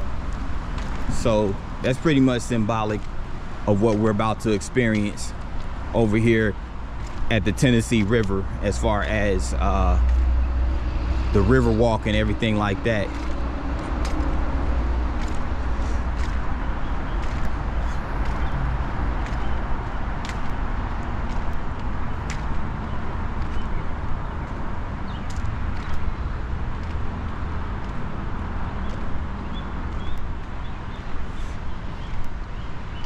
It says that I'm heading towards the marina.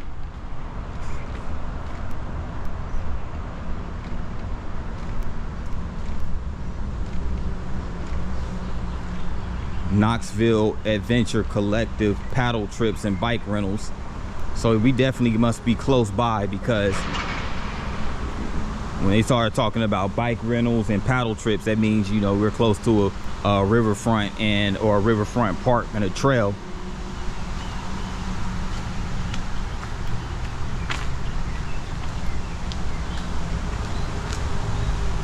Matter of fact, let me go up these stairs. I think that's going to lead us to the riverfront.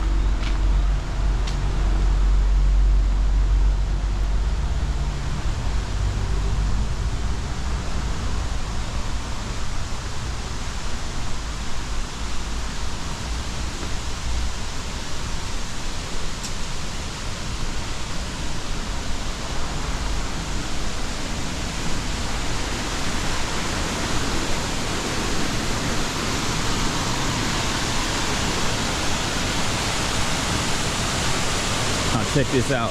Check out this nice waterfall right over here.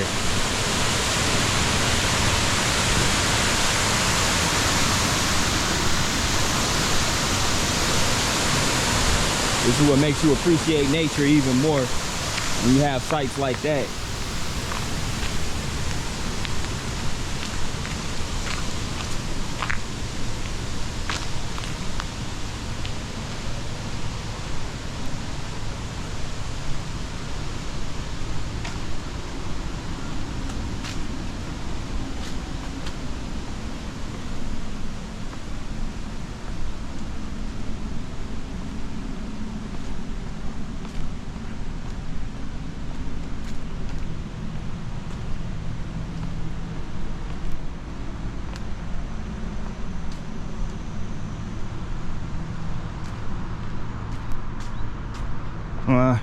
That was pretty much a stairway to nowhere, basically. I thought we would be over there by the riverfront, but once I get over there, I'm gonna resume. So until then, hey. Over here at the Volunteer Landing Marina. So it looks like I'm making progress towards getting by the riverfront. Because when you see marina, you know you're by the water, so.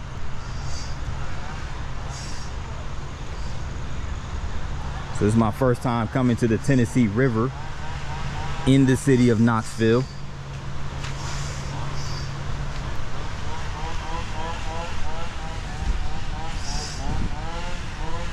And this actually intersects a railroad crossing, which is interesting.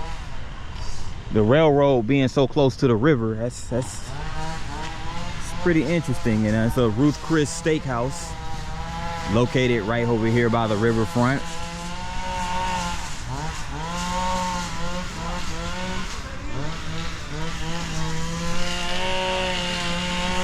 You can see the railroad track right here.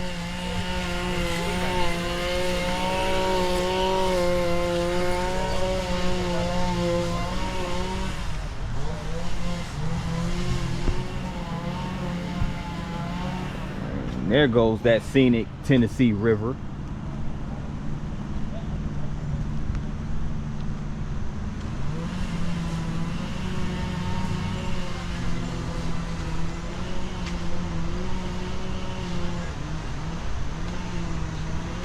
And there goes another waterfall right over here. So that's pretty cool that the railroad tracks, the trains run over the river.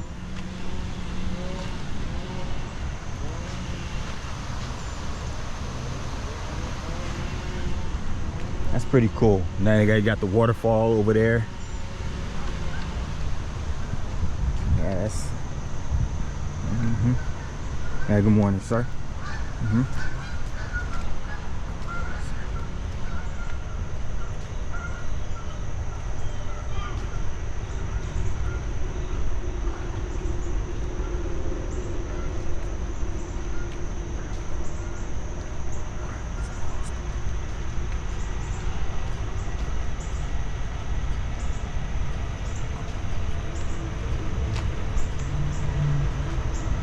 Check this out right here. In the infant town of Knox, the houses are irregular and interspersed. It was county court day when I came. Saw men jesting, singing, swearing, women yelling from doorways. Whiskey and peach brandy were cheap. The town was confused with a promiscuous throng of every denomination.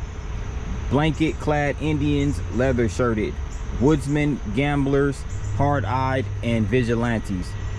So in short, this was just an excerpt from traveler James Weir in 1798.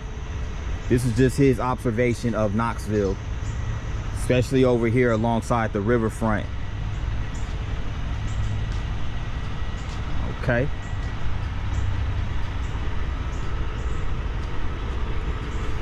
And this is the site of the signing of the Treaty of the Holston in 1791. This is a sculpture that pretty much commemorates that. So the Cherokee Nation Indians were the original inhabitants of this land. And on July 2nd, 1791, the U.S. and the Cherokee Nation signed the Treaty of Holston near this site. Now this treaty was negotiated by Governor William Blount of the Southwest Territory on behalf of President George Washington. Among the terms of the treaty, the Cherokee ceded more land than the U.S. government agreed to furnish them with farming implements, spinning wheels, and looms. Some 1,200 Cherokee attended. The treaty was signed by 41 Cherokee chiefs, the witnesses representing the United States from Georgia, North Carolina, Virginia, and the Kentucky Territory. And this marker was placed by Andrew Bogle Chapter, National Society Daughters of the American Revolution in 2014. So it's a dope sculpture right here. It's really nicely carved out. And as you can see the Cherokee Indians right here.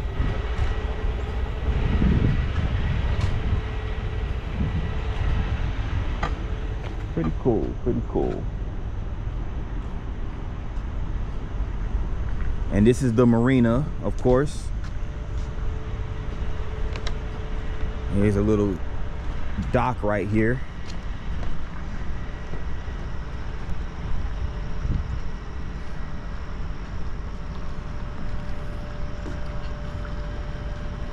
Oh, I didn't know Regal was headquartered, you know, the Regal Cinemas, Regal movie theater company.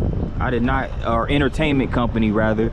I did not know that it was headquartered in Knoxville. Like, I see the building, the corporate building right across the river. That's why I just mentioned that. But yeah, it's right across from the Tennessee River, and right where I'm standing. And this is the orange, they got orange carpet right here, which I would presume would be because of the Tennessee Volunteers. And yeah, you can see over there goes the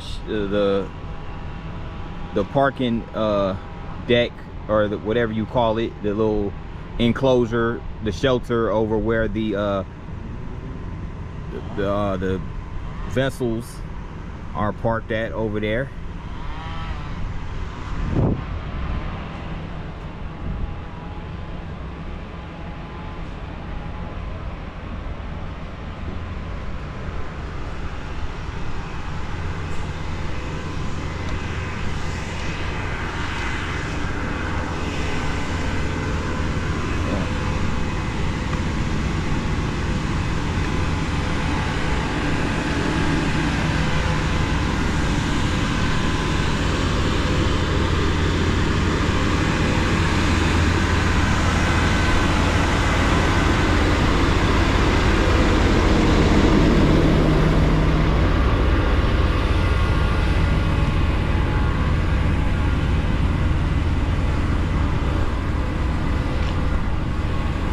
There goes a Tennessee riverboat right here.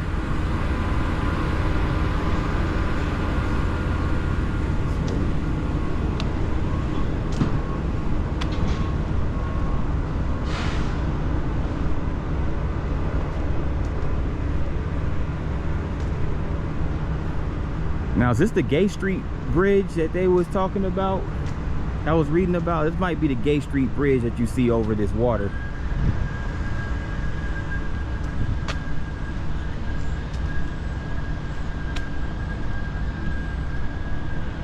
I don't think we're too far away from the University of Tennessee campus either. So I plan on getting some footage over there after a while. They got a couple of benches you can sit at right here and just enjoy the flow of the river.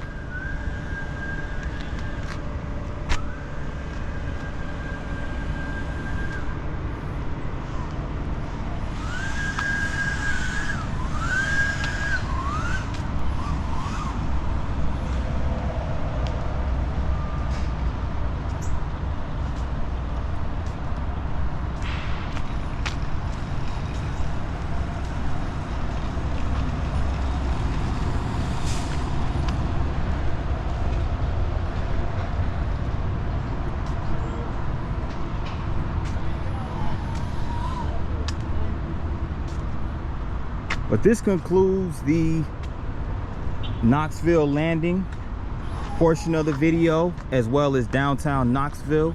So I'm going to continue where I left off, and with the University of Tennessee campus footage. So stay tuned.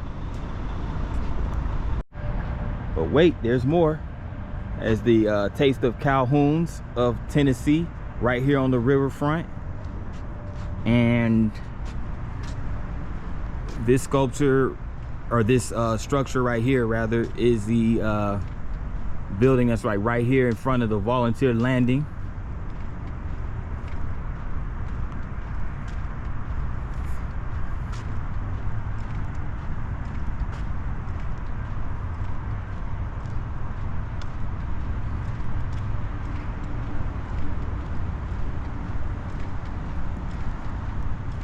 So there's benches over here you can sit at and chill.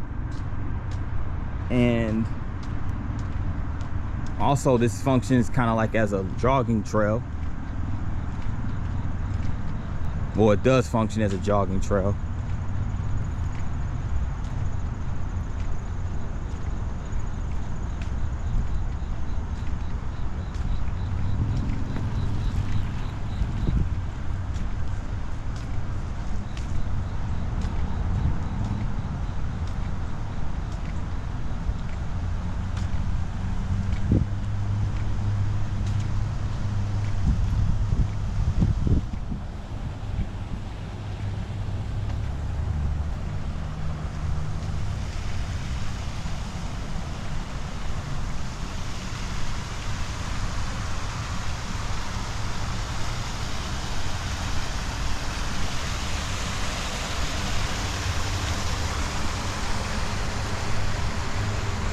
It's a nice waterfront park though, right here in Knoxville along the Tennessee River.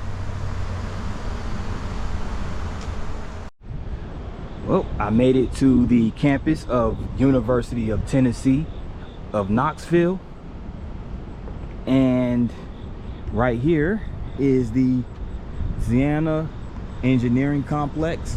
So I'm over here by the engineering building, not too far from the football stadium. And the University of Tennessee was established in 1794, and this was 2 years prior to the state of Tennessee itself becoming part of the Union in 1796. So basically, the University of Tennessee was established before Tennessee even became a state.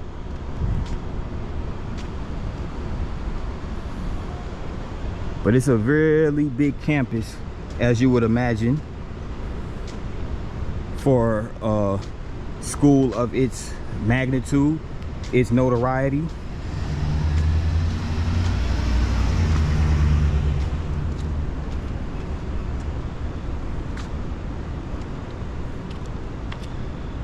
Now, before it was the University of Tennessee, it was established as Blount College. It was named for the governor of Tennessee at the time, William Blount. But it was eventually renamed in 1807 to East Tennessee College. And eventually the college was elevated to university status in 1840 and was renamed East Tennessee University. So at that time, it was a religious, non-affiliated institute of higher learning.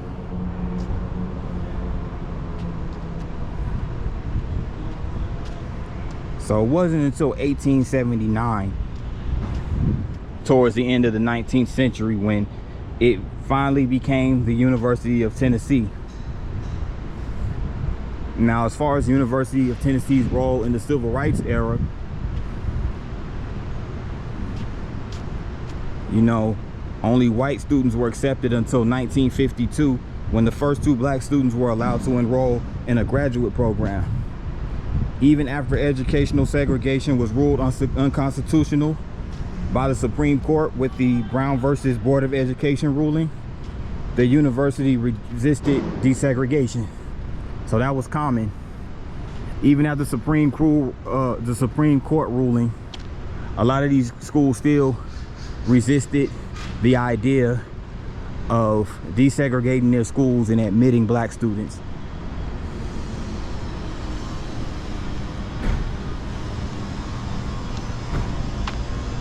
So it wasn't until 1961, 7 years after the Supreme Court ruling in Brown versus Board of Education, where black students could enroll in the University of Tennessee. So this was 1961. So we're talking 63 years ago.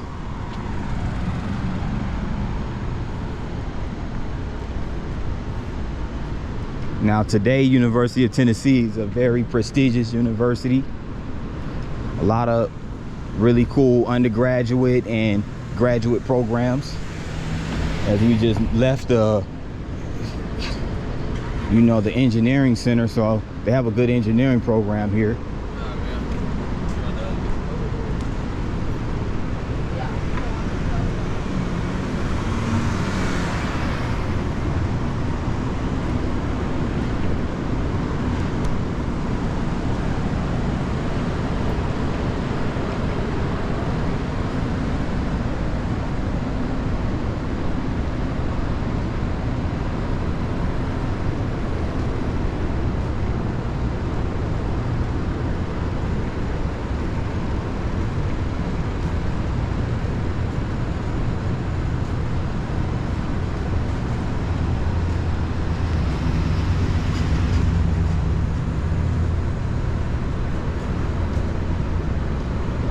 So the campus is over 2,000 acres big, so of course that's really huge.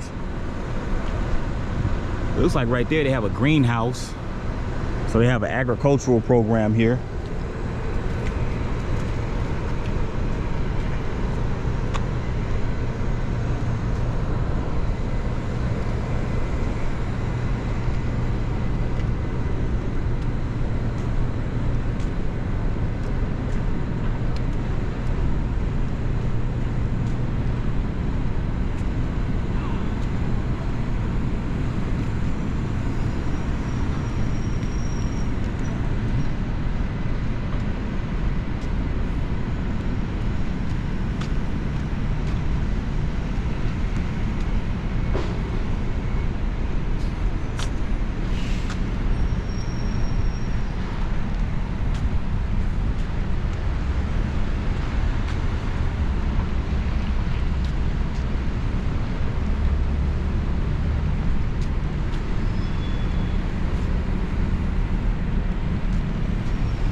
Check this out right here.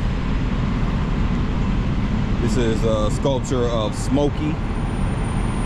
P.R. Brooks' Blue Smokey first appeared at the Duke game in 1953 and served through the 1954 season. So this is basically, I guess, some type of dog right here. Has the Tennessee Volunteers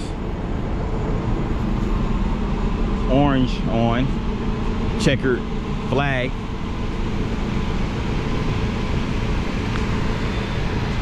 So they also have a transit system over here. They have some buses that ride through here.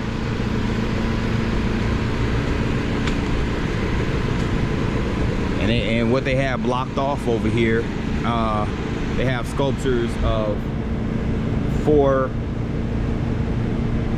athletes who played, or four football players who performed for the University of Tennessee. And these are all black players, by the way, that are statues right over here. You have T. Martin, who was the quarterback. You have Lester McLean, who was a wingback at the time, but in 1967 became the program's first black player. And the other one over there is another quarterback. His name is Condridge Holloway. I can't really get a good look at them because this section is blocked off. So I'm just gonna keep it moving. But this is the Neyland Stadium, which is home of the Tennessee Volunteers football program.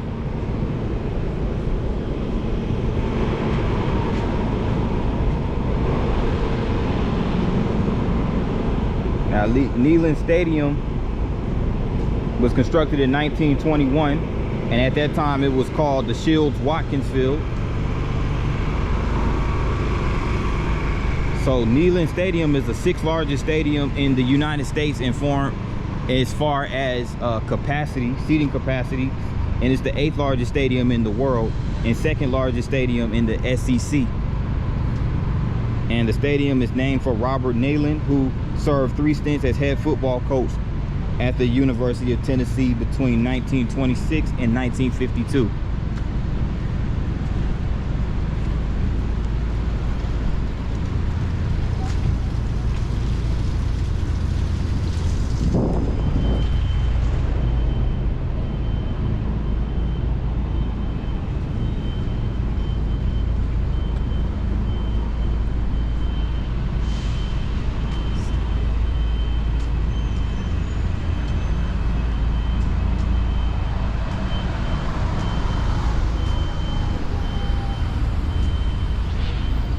There goes those shuttle buses right there. The Neyland Express. So I know those are busy on game day.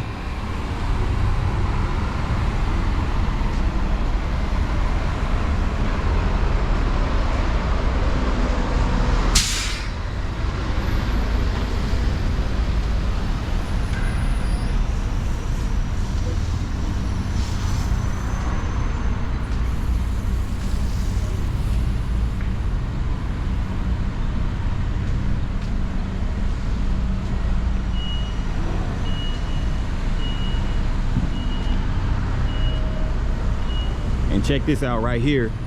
This roadway right here is called Peyton Manning Pass.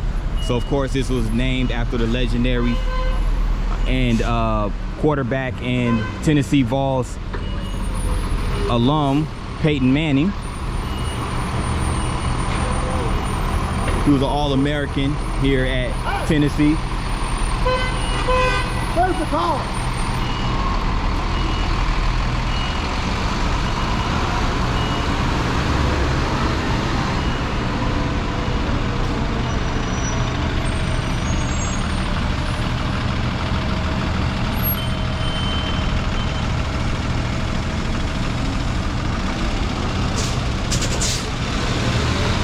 So it's at the corner of Peyton Manning Way, or Peyton Manning Pass, and Philip Fulmer Way.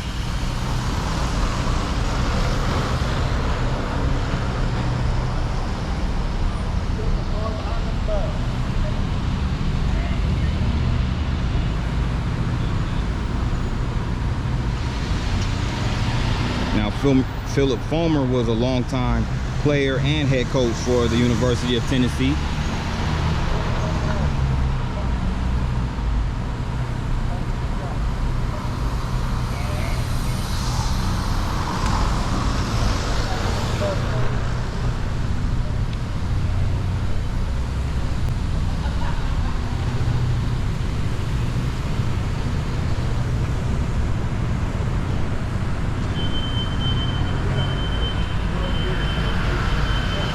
There he goes right there, the Minister of Defense, Mr. Reggie White, who went on ahead, the late great Reggie White, Chattanooga, Tennessee native, who went on ahead a long career with the Green Bay Packers and Philadelphia Eagles in the NFL.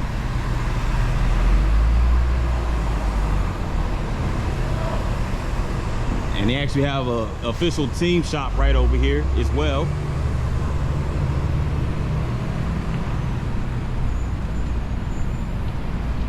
Overall, pretty cool stadium, this Neyland Stadium. But it looks like some work is being done right here.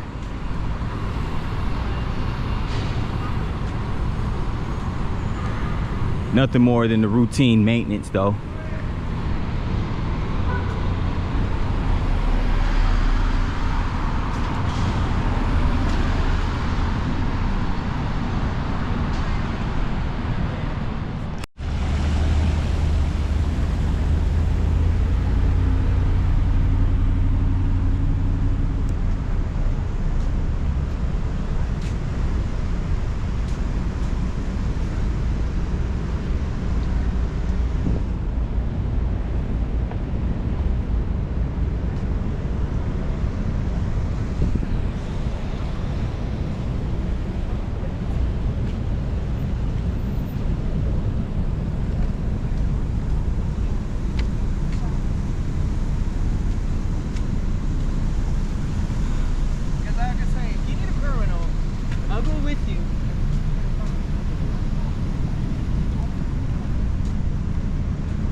Haslam College of Business,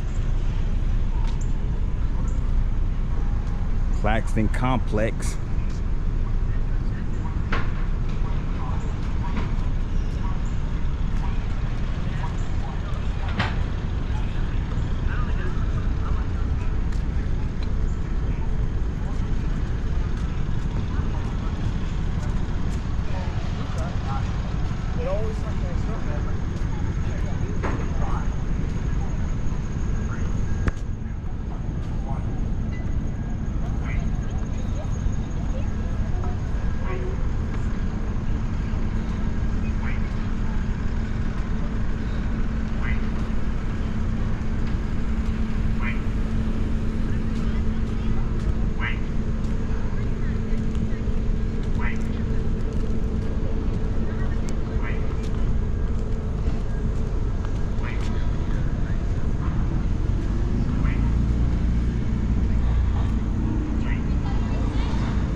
sculpture. This sculpture is called Europa. It's a really nice sculpture. It's called Europa by Carl Niles, sculpted in 1968. Really nice, really cool sculpture, especially sitting around this water, this fountain right here.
Doing some construction over here.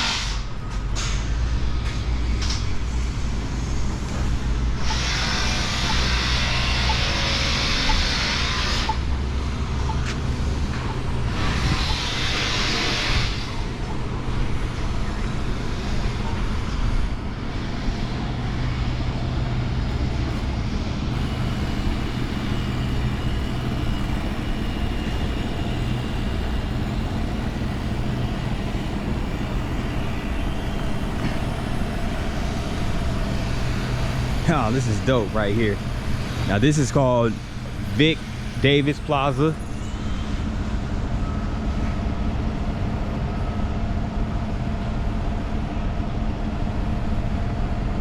This nice sculpture right here. It's called the Volunteer Creed. One that beareth the torch, shadoweth oneself to give light to others. Plaque presented by the 1995 Senior Gift Challenge. And again, it's called Vic Davis Plaza. So I guess this is named after one of the volunteers. It was named after Victor Davis, 1920 UT alumnus, served by the university as YMCA secretary 1925 to 1936. Born 1894, passed away in 1948. This is Vic Davis Plaza. So basically what you're going to see, it looks like a park area. As you can see, a bunch of tents are up right now, so I don't know if they're getting ready. I don't know if they're preparing for an event or if these tents are always up here like this. But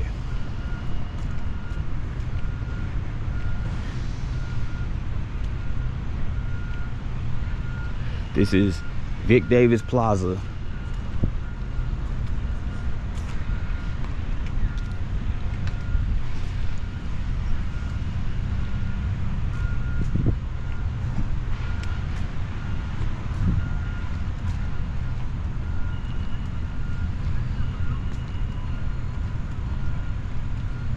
There goes that Smokey again.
Gotta go over here, go check this out. Yeah, he had me.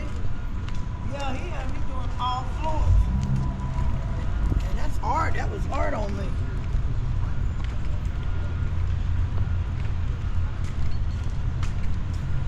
I mean, seriously, like, I respect you for wanting to.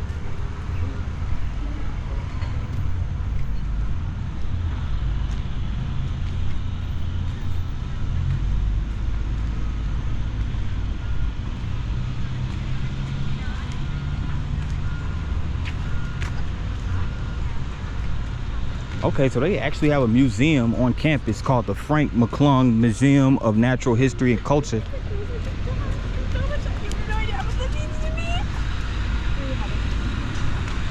And here's the McClung Museum right over here. And outside, they have a little garden out here. But they also have a sculpture of this duck-billed dinosaur, which was around during the late Cretaceous period, around 65 million years ago. Weighs anywhere between 7,000 to 8,000 pounds. Bronze cast of skeleton found in South Dakota. So the Knox County Haslam Family Foundation, Charlie and Maul Anderson Family Foundation is who we should give a special thanks to for making this sculpture possible. It's really nice sculpture though.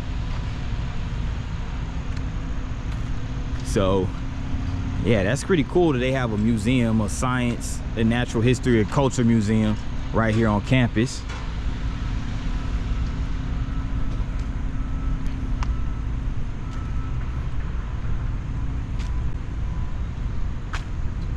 And they also have a student services building over here.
Now there's another view of the volunteer stadium right here, or the Neyland Stadium, football stadium for the Tennessee Volunteers over there.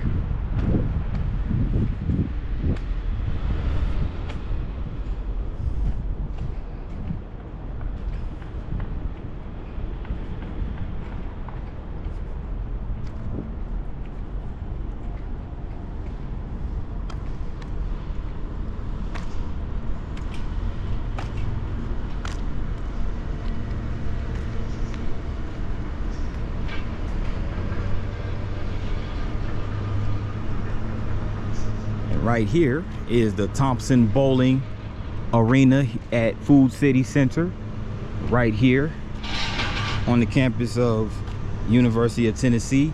And this is actually the home of the Tennessee men's and women's basketball team. So since 2008, it's also been the home of the women's volleyball team. So the Lady Vols women's basketball team and the men's basketball team play here. And this multi-purpose arena was built or opened up in 1987.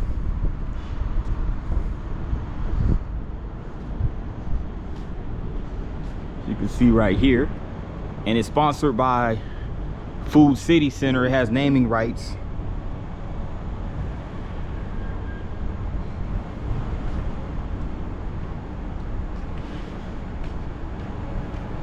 So this stadium has a lot of history as it pertains to both men's and women's basketball. The women's basketball team have won 8 NCAA tournament titles, and dating back to 1987, the same year that this arena opened up. And they've had an array of Final Four appearances, as well as NCAA tournament runner-ups and Sweet 16 and Elite 8 in overall tournament appearances. So of course, Pat Summitt is the legendary head coach at the Tennessee Volunteers basketball Lady Vols team. So there you have it. So you have a little sky bridge over here too, that pedestrian bridge that connects over to the parking lot as well as Neyland Stadium. So these two athletic venues are connected to each other, and you also have a nice view of downtown Knoxville from here. And by the way, you also have the river. So University of Tennessee, located alongside the Tennessee River on a 2,000-acre campus. And with that in mind, this concludes the University Tennessee portion of the video, as well as the overall Knoxville vlog. I'd like to thank you guys for rocking with me if you made it this far. And if you liked the video, hit that like button. In addition, if you are new to the channel and you made it this far, please make sure you hit that subscribe button along with the notification bell. I'm closing in on 100 subscribers. So look, I've been grinding, and I guess the grinding is paying off. So channel consistently growing. With that in mind, people, again, thanks for tuning in, and see you guys on the next one. Peace and have a great day.